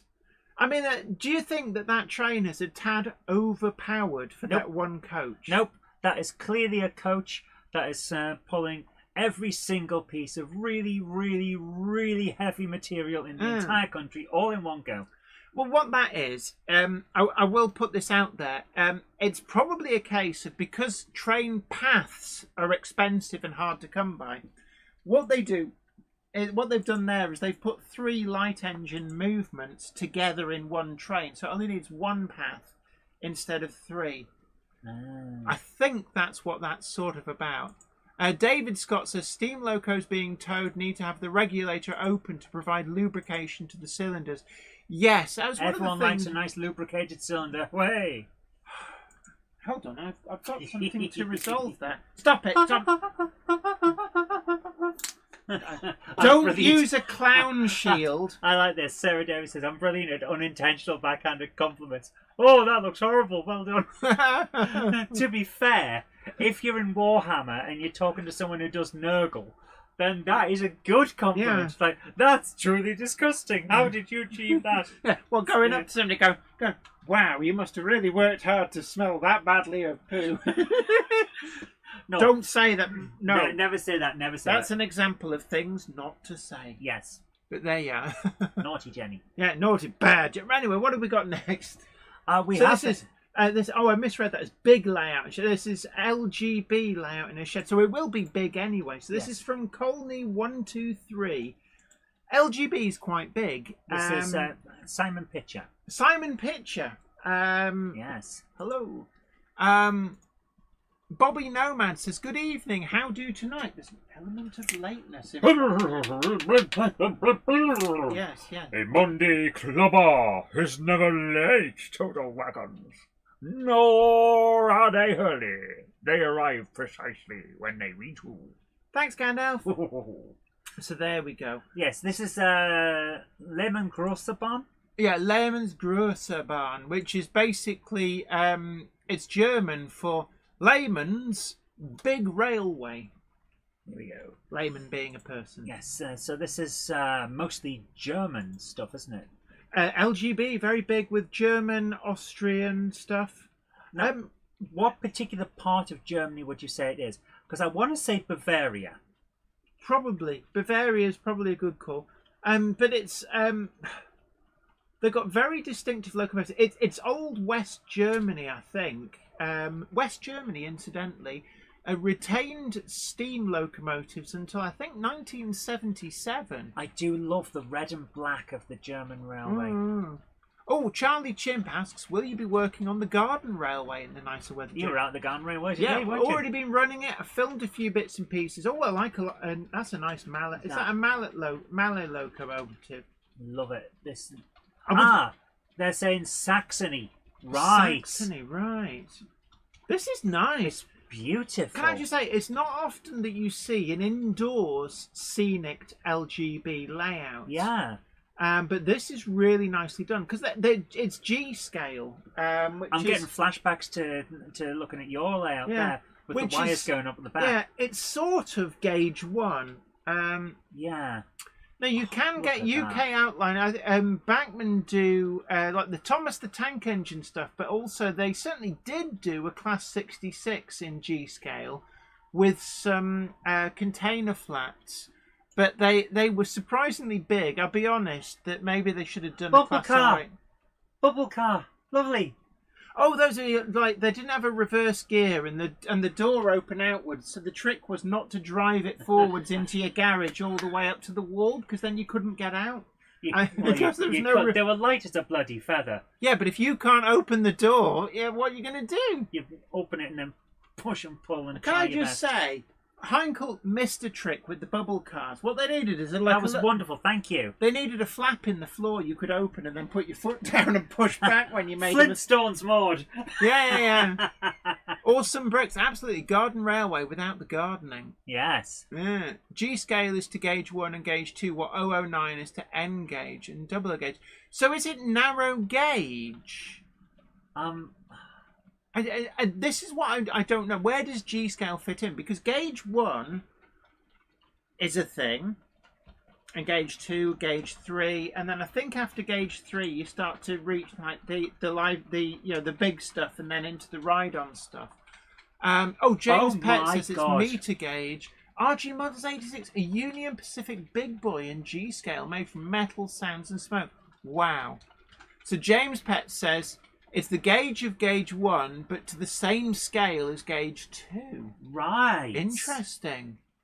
That is interesting. Big Boy 4018 says finally made it. Velomobile ride was longer than expected. Oh, that sounds like great fun. Come on. You stop hiding behind that clown. I keep knocking the clown and he is. Will you stop it? I'm trying to speak when you're trying to knock my biscuits over. It's terrible. Hobbits. Yeah. A Monday clubber is never late, Toto Wagon. No, Rowdy Ellie. Are you all right there, Gando? I was just wondering whether it would anybody improve would your notice. anticipation. They arrive precisely when they mean to. Okay, thanks, Gandalf. Now, there's a box over there. Would you like to get back in it? Hobbits. Andy Betty says, Wolstein, Poland, known as Europe's last scheduled steam passenger service. Steam engines run from the Wolstein depot to Lesno, still running today. Wow. Yeah, and the thing was, in Poland, they kept steam traction quite late. And I think somebody realised that this was a great tourist attraction. Yeah. So rather than just withdrawing it all, there's a line where they still use steam traction. So it persists and continues. And in some respects, perhaps, if they'd have had the forethought in the UK, British Railways perhaps should have cascaded steam locomotives and kept a touristy thing going. You know, maybe even the Great Central Main Line. Okay, we'll keep Rugby to Nottingham, and we'll just displace old steam locomotives there, and it will be run Why as have you like picked Nottingham? because it was a mainline railway, and that was still open until about 1970. You'll be asking them to cosplay as Robin Hood next. No. But it would have been an ideal line to have done that with. You know, kept the depot. That line would have included, there was one steam depot, from what I can remember. And you could have actually... Oh, Kingfisher 1487 said British Railway did keep a steam line, the Vale of Ryedale Railway. Kind of, yeah. I think the thing about that was they weren't quite sure what they were supposed to do with it, or somebody forgot about it. So our next video is actually a long one, so you from guys Anne are Snell. going to want to You're in keep... for a treat. Yeah, you guys are going to want to keep a copy of this URL so that you can So you check can it watch later. the full thing later on. Yeah, if you haven't already, of course. Mm-hmm. So this is from Anthony. He says, hope you're both well. Here's my latest video below to share with the Monday Clubbers. Latest trip to the York Model Railway Show. Oh, always a great show. Oh, yes. You used to go there all the time, didn't you? Yeah, Dad and I used to... Well, Dad used to take me, and, you know, happy memories up until about 2006, I think it was. I like the colour scheme on the water crane there, with the blue at the bottom and the white at the top. That actually is really striking colour. So this is TT120, isn't it? I don't know. It is. This is TT120. This is nice. Actually, yes. Now I'm looking at the track. Yes, it is. So this is really nice. Hornby TT120. So is this actually the Hornby demo track? I'm not sure. I think I've jumped it on when I was trying to jump into the things. I've jumped it past the description, but it does say Hornby TT120. Yeah. So this I is love nice. TT120. If I hadn't been already in love with the N-Gauge, TT120 would have been my choice. Yeah, Which reminds me, I need your help tomorrow. For I the know, show. I know. But what I would like to say is, like, going back to our, let's just say nice things. One of the things, and that's not saying I had horrible things to say about it, but one thing that I really like about TT120 is that it doesn't have any of the historical baggage of the compromise between scale and gauge. That's Gary Hall's layout. Thank you, Stephen Cameron. Thank you. Cool. Thank you so much. So it's great, and it's always a great show. That roundhouse gets around, doesn't it? It does. And that, you know, that is a great addition to any layout. It really a roundhouse around a turntable, and it's a really good space there, because you look at that space there into the curve of the line going round. That would normally be quite a tricky little space to put stuff in, but a roundhouse really makes it. It's gorgeous. This layout is absolutely gorgeous. So that's great. Anyway, let's move on so we can see some of the other layouts. We're going to move on to this one. Ooh, nice. I don't know what it is. Well, that is a what later became the J15. I can't remember what their designation was in the Great Eastern Railway. Can I just say, I love the trees. Look at the size of the trees. Oh, yes. The trees. And that water with so that bridge. Well done. Yeah. Oh, that is so good. Are you hearing, and keep it to yourself, people, are you hearing the Thomas the Tank Engine theme as that goes across the bridge? I'm going to play Thomas tonight. I do like that trestle bridge. I'm going to play really, some Thomas really tonight. nice. You and Craig went to town on Saturday, didn't you? Oh, yes. Craig and Jen. Nice books. Oh, out the way, down in front. Come on, you know people catch attention and not everyone's paying and attention. This is something I like about these videos as well. It's not just showing you the layouts, it's showing you everything else there. It shows the variety of what you get. It shows it's more than just layouts. Yes. So there's expertise. There's look at these things are you could demonstrations. We've got trade, specialists, layouts, retailers, you name it. There's lots going on. Clubs and societies. I have to buy some of these when we're at the next show. I keep telling myself every time we go to a show, I'm going to get some for my layout. Yeah. And I never get round to it. I always get distracted. Yeah. And if you're interested in some top tips on resin pours, making water features, waterfalls, we've done quite a few videos on this channel going right back. The most recent one is actually when I put the water in on Jablight's Peak. So you can check that out. There's also one of the rebuilding videos of Mynydh Tatws into Mynydh Tatws Newydd. There's also a video on the water features there. That is an incredible back scene. It's a back scene on a curve. Yeah. But it's the operator's standing in the middle of that. No, that's not what I want to. It's a back scene on a curve, and these are essentially flat bas relief or buildings that are meant to be on a flat background. Yeah. But he's managed to get them to work really well on a curve. Is this the layout where there's also road vehicles that go around? I'm sure it's reminded. No, I'm sure I've seen it at a show, and there's actually like a bus or a lorry or something. Oh, that's cool. Sam Pitcher, you're welcome. Yeah. York is a great show, says Peter Jackson Cheadle. Absolutely. Always loved York. I need to get back there. I've not been to York since 2006.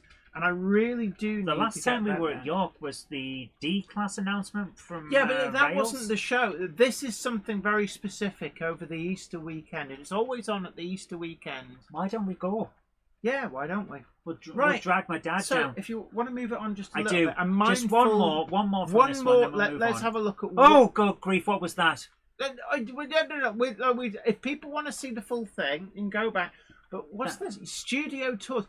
That takes me back. You see the buildings there, and it's all I know like, what this is. This is Universal. Yeah, those buildings where you see all like the wooden frame behind. I've got photographs of the sets at Bristol Brabazon Studios, and it looked wonderful on the filming side. And then you go around the back, and it's just all scaffolding poles and chipboard. Of course it is. And what I would say this isn't Universal. is, this is the Harry Potter studio tour. But what I should share some of those pictures again. People always find it fascinating seeing behind the scenes on film and television. And obviously I can't share stuff that hasn't been transmitted yet. But this was Sanditon. Oh yes. So I've actually got lots of photos because I did a lot of work. Not just the sets there, but some of the location shoots as well. And I think people will find it quite fascinating. I'm going to jump this back because I need you to have a look at this. That. The Sentinel. I love it. Well, I've got... I need one in TT120. Well, you can get them in 00 and you can get them in O, courtesy of Daypol. The yes, you can. 001 were an exclusive for Model Rail, and the O-Gauge ones were on general release. I don't have a 001, actually. That is a gap in my collection. We need one. But how cute is that? I've got an O-Gauge one. You can see it going around the garden. But I want one in TT120 because it's so cute. It might be a bit on the... They are quite tiny little things, it must be said. It's basically a tender. Valley's 56XX says, I love my Sentinel. They're great. They're really great. Right, we've got to move on, but that was fantastic. Thank you so much. This is a lovely layout, It actually. really is. Yeah. Look at the... And this is O-Gauge, I think, looking at it, and it really... is a great layout. Excuse me, I say it every time. Yeah. Your eye sees texture. I say that. And this is really hitting home for me. Yeah, I love it. Anyway, thank you so much for sharing that with us. So thank you so much, Anthony. That was great. Yeah. Oh man, I think my allergy tablets are wearing off. I'm starting to struggle with talking so much. Yeah. There we go. So I've got arthritis, really bad arthritis. So I hate it when people screw the lids on really, really tight. Yeah, I saw what you did there. Remember, we're being nice, so you guys at home can't see that, but she just gave me the finger. I did not. I recognise this letter. Is this Dewsbury Midland? Dewsbury Midland? I don't know. Manchester Model Railway Society letter. Dewsbury Midland. Boom! Recognised! Okay, well... this was Railway Modelers Railway of the Month back in early 2000s, I think, and it's really great layout. Absolutely amazing, and there's some great video content. Typed in and it's just... I hate it when it does that. Yeah, I think. I know. So, right, so we've got a message here from Kelvin Gray, who says, Hi Zoe, I hope you and Jenny are doing okay. I have a video I made of a near scale length intermodal train that's running on the Manchester Model Railway Society's layout Dewsbury Midland.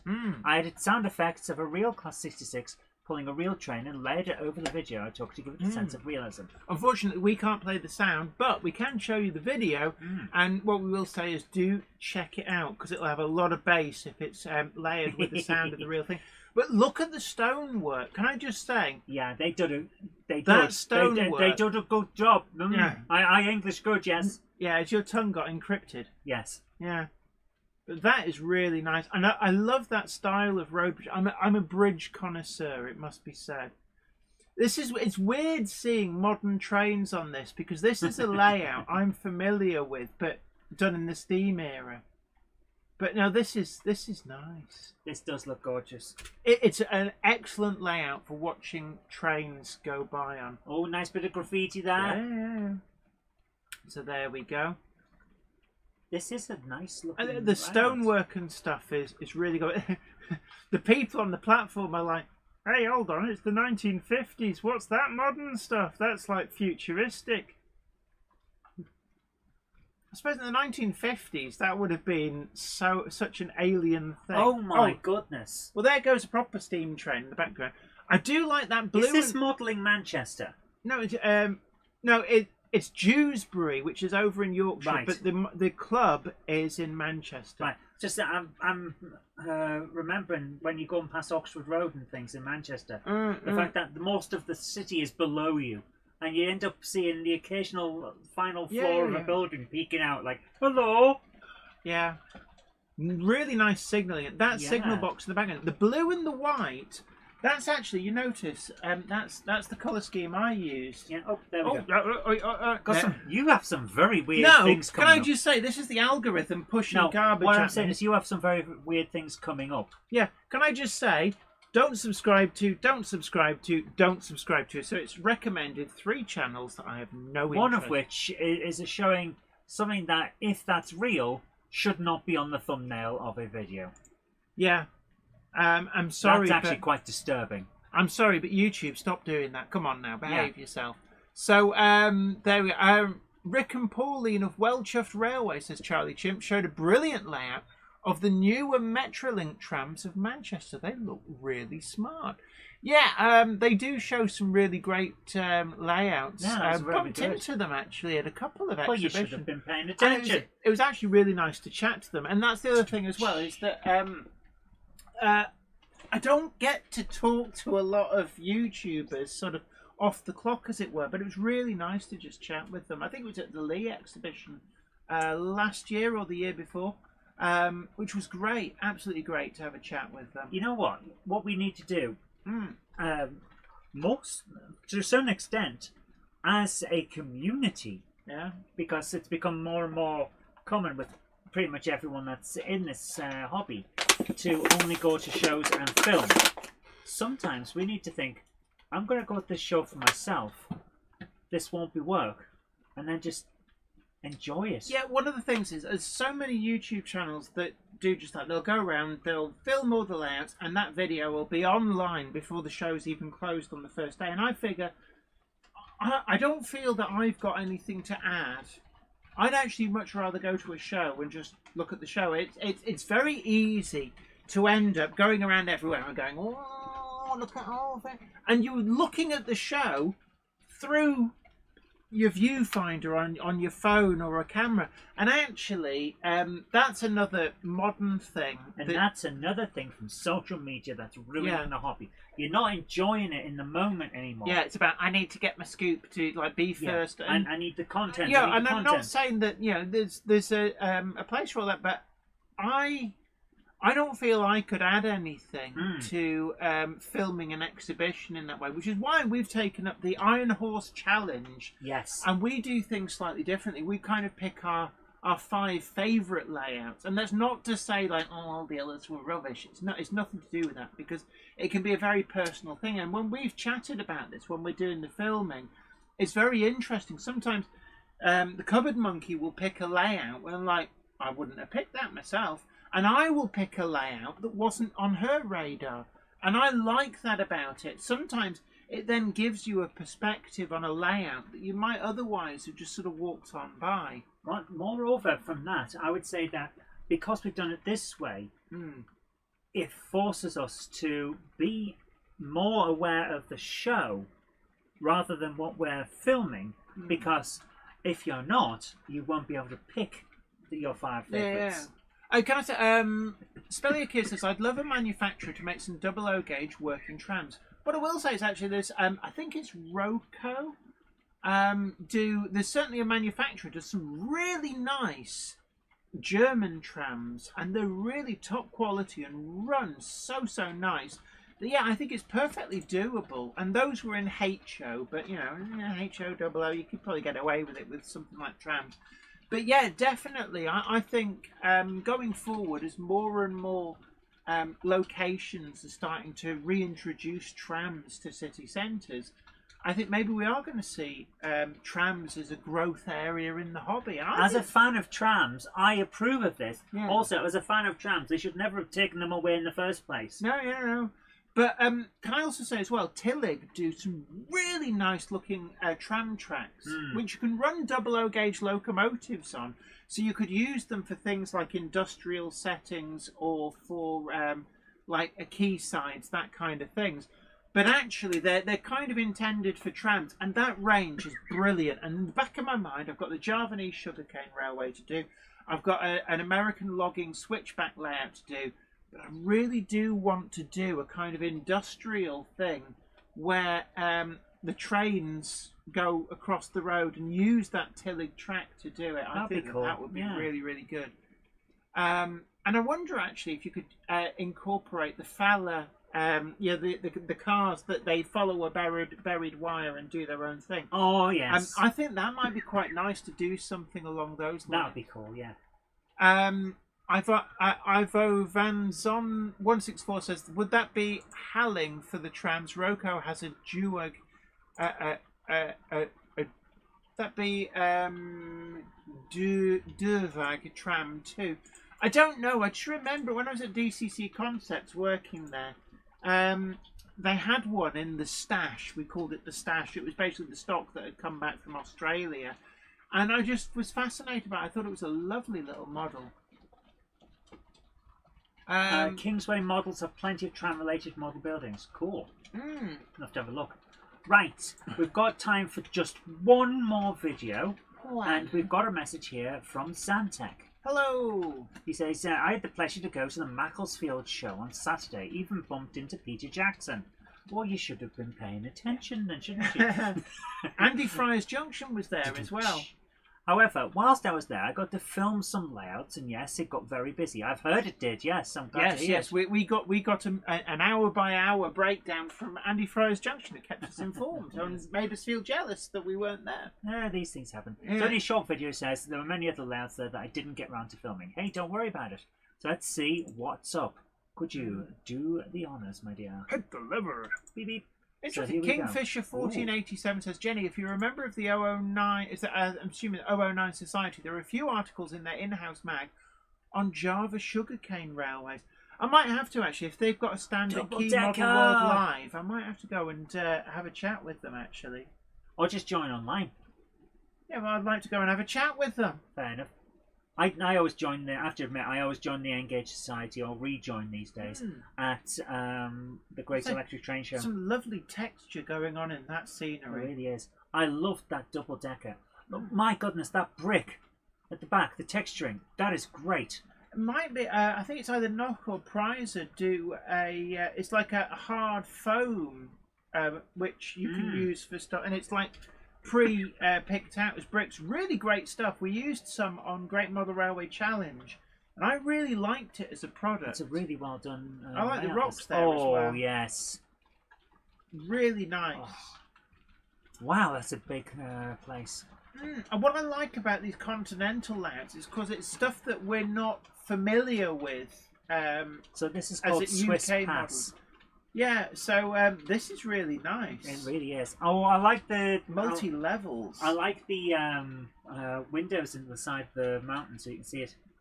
I think they're kind of like what are they called? It's like snow tunnels, so they're to protect the railway from avalanches and stuff. Right. Yeah, multi-level, because the world is not flat. We've said this before. Yeah. This is a lovely layout. Is that going to come along there as well? Yeah, that looks like nice. It's HOM or something at the top, so it's narrow gauge. That is cool. Yeah, Kingfisher 1487, I knew what you meant. Gallery tunnel, thank you. Yeah. I like the way the undergrowth is starting to grow up onto over the wall and something. Yeah, kind of disused thing going on. I'm sure I saw this one at Lee. This is Engage. The way yeah, I think this one was at Lee. It's a nice layout. This reminds me of where I grew up. camping in the old quarry, which turned out it wasn't disused; it was still active. We were camping in. And you were, yeah, but you were sterilising the rusty car door. You lit a fire underneath with coke. I'm still here. It must have been all right. Newsflash, Zoe, you're not the healthiest of individuals. No, I do have some major immune system problems. I wonder if large we can... tumour on my side. Can I just say... loss. Can I say, maybe we could trace all these back to the car door incident? Yeah. Apparently this is Smalldale in Engage. Yeah. Some of it's got to be because I didn't cook the sausages properly. Yeah. So this again, these are nice. These urban layouts where the railway's sort of on like viaducts again works really, really well, and it's a really good way of kind of confining your scenic area. If you haven't got a lot of space, this is a great way of doing it and getting a lot of scenery into a small area. I'm loving it. Yeah, and great opportunity as well. Under the arches, you can go to town with like little industries and stuff underneath there in cameo scenes. So it's really nice. But I'm mindful it's just turned 9 o'clock. That is wonderful. Thank you Good so night much, to the guys. people leaving. Don't forget to hit that like button and consider sharing the stream to social media. We're coming to... I can't believe how quick it's gone tonight. It always goes fast. But don't forget, we've got the Meetup, Monday Club Meetup, 1 p.m, both days, Saturday and Sunday, at the Silverstone Scale Electric Club racetrack, where you can have a go at racing the champ from last year's Mini Coopers. And hopefully he'll be the champ for this year as well. Hopefully, yeah. And also, don't forget as well that there's so many different exhibits and stuff going on. Key Model World Live is a great show. Go and have a look at what the military modelers do, because there's some great ideas to be an inspiration. I'm hoping to pick up some good stuff. And from remember, okay, people, we're going to be nice. We're going to be nice to everybody. Even if you secretly don't like somebody, be nice to them. Always give them a compliment. Everybody give everybody else a compliment. You know, go up to each of the manufacturers and say, I really like what you've done with that locomotive or that item of rolling stock. That's really, really good. Keep up the good work. Let's all do that, and maybe the world will be a slightly better place. But good night to everybody. And don't forget that after the stream finishes, Gamehammer Classic Gaming is on All Request Monday. What are you playing tonight? We're doing a ZX Spectrum special by popular demand. Getting the specky out. Yes. Right. So, as always... just wait for your prompt and click the button and you'll be moved straight on over. But from all of us up here in the loft, happy modelling. Bye for now. Are you going to press a button or something? Or do I have to hold the cheeky grin? You have to hold the cheeky grin. It's while like the I end press of the button. Police Squad, isn't it?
Your worth. Gronk the 08 unsung hero. Diesel hard, but love is zero. Jenny sees your true intention. Endless work without a mention.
the cup. Pull those wagons back and forth. Gronk it up. For what you're worth. Gronk it up. Gronk it up. Gronk it up.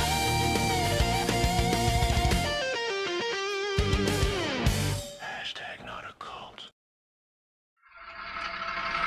The train now departing is the 21:05 service to Butzvaarding, stopping at Eindhoven, Minith Tatis, Tatis Newark, Minith Tatis Newark. Yes, there are 3 different versions. That unnamed layout that Jenny said had a name that turned out didn't have a name. Pittsburgh, somehow. Packham on the back, Hobbleton on the hill, Grove Street Yard, Bolton Trinity Road, all change at 3 cocks for Lord Hereford's Knob, anywhere else we fancy going, and then on to Butzvaarding. That is the 21:05 service to Butzvaarding. You're going to love it when we add in PG Semberoto. Yes. Oh, yes, for those of you who don't know, PG Semberoto, coming soon. Reasonably. Yeah, Maybe. might have a different name by the time I build it. But there we go. If you go up to the loft today, you're sure of a big surprise. If you go up to the loft today, you'll never believe your eyes. I bet you will. 'Cause every train there ever was gathered there together, because today's the day that Jenny does a Monday Club. Good night.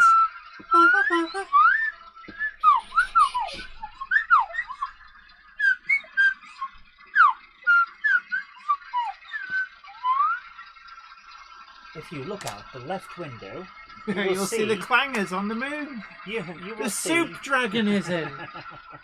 Anyway, sod off and do your show. Are they out the left window as well? My goodness, that was my favourite show as a kid. Yes.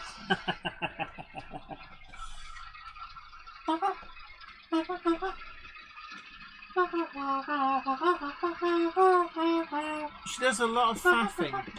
Right, I'm going to hand these glasses to you. Are you? My goodness. So you can take this stuff away so I don't have to. There you go. Right, go on, bog off. Bogging off. Bog, bog, bog, bog, bog, bog. So I have to live with this. No, you don't. Yeah.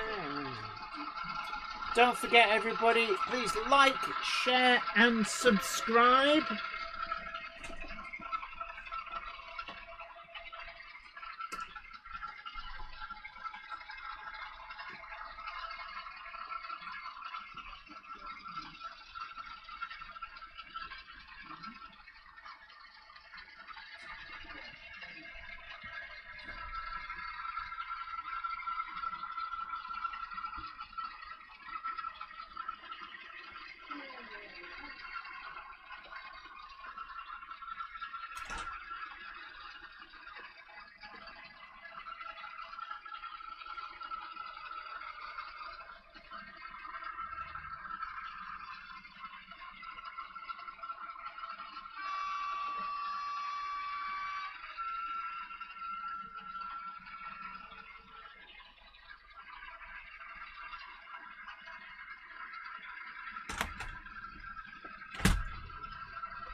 I hope everybody enjoyed it, and don't forget, if you've not seen the Daypol 517 class review video that went out on Friday, it's actually a really good locomotive. Really quite impressed with that, and it bodes well. If you've got a 1400 class or a 4800 class on order, then definitely, I don't think you're going to be disappointed by those as well. It's a really great tooling suite, and definitely one to watch. Why am I constantly picking camera angles where when I look there's nothing on the screen? Oh no, there's a little Gronk. Gronky man, gotta shut them all.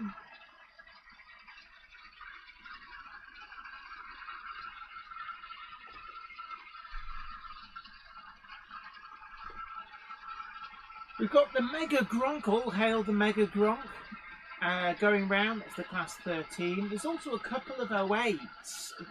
Just thought it was time we got some 08s up and running. Some of the ones which I bought in a frenzy when Bachmann brought out the new tooled 08s. I bought a couple and then promptly just parked them on a siding and forgot about them. So we've got two of the brand new tooled Bachmann 08s going round. So I hope you've all liked, shared and subscribed, all that good stuff.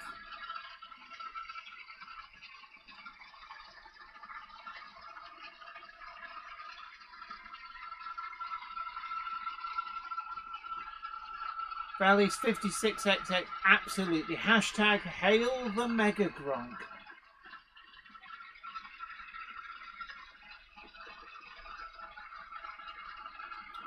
Also, look out for the, let's see if we can pick it up on a camera just there.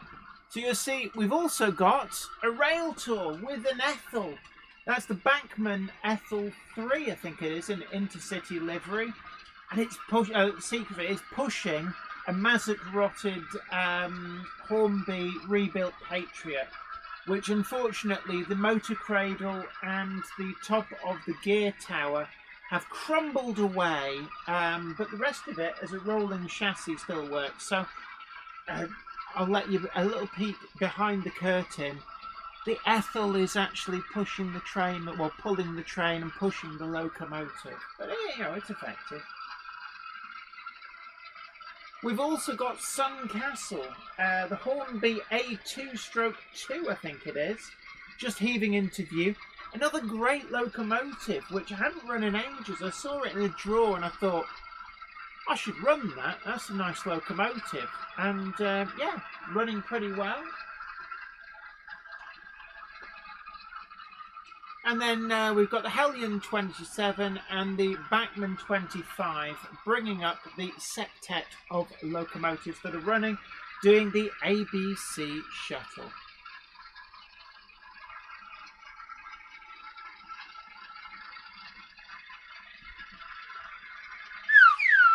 Oh, the straggler from the Tumble of Clowns. His big floppy clown pants just fell down. Come on now.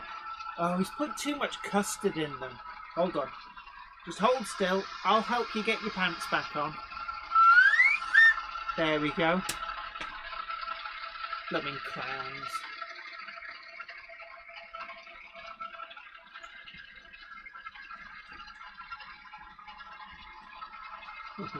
I can't... I'm afraid that Cupboard Monkey has taken the clown horns with her.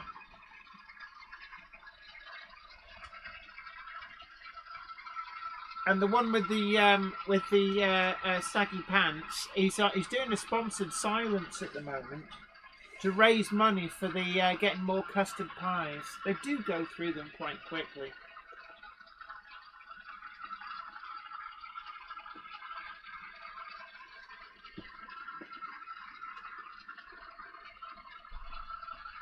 So going forward, look out for Weir Yard will be featured in an upcoming episode of BRM. And this Friday, we have another exclusive, another great reason to be subscribed to this channel.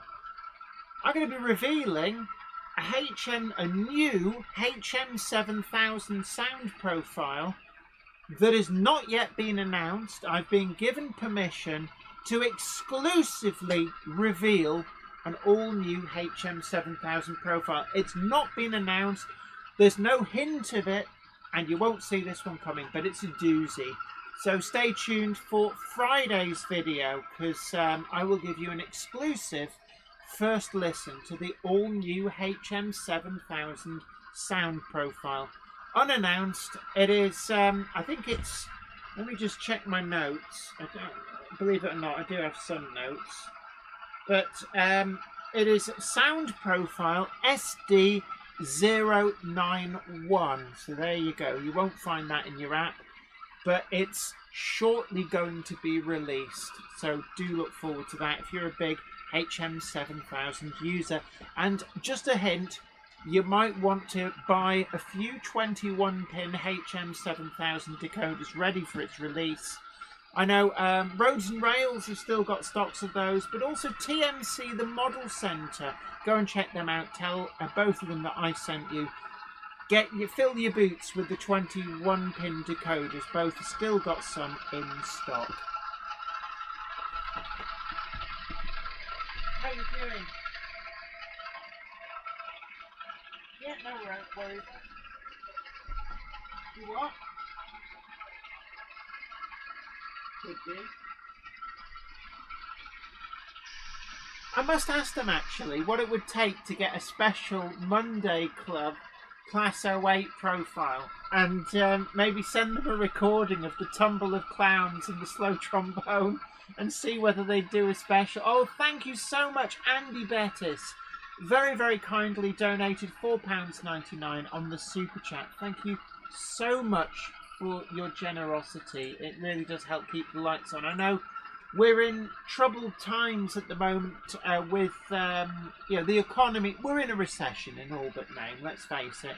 People are tightening their belts, so thank you so much. That is very much appreciated. So, we're just getting word that Gamehammer Classic Gaming is about to go live. Thank you so much for joining us tonight. I hope you've really enjoyed the Monday Club. And see you in Friday's video. And then, of course, as usual, we will be the Monday Club next week. You can also catch us at Buzzrail, Leighton Buzzard, on the Leighton Buzzard Narrow Gauge Railway on the Sunday. And then, of course, the weekend after is Team Model World Live. But until next time, this is me, Jenny Kirk, saying take great care of yourself. Happy modelling. Bye for now.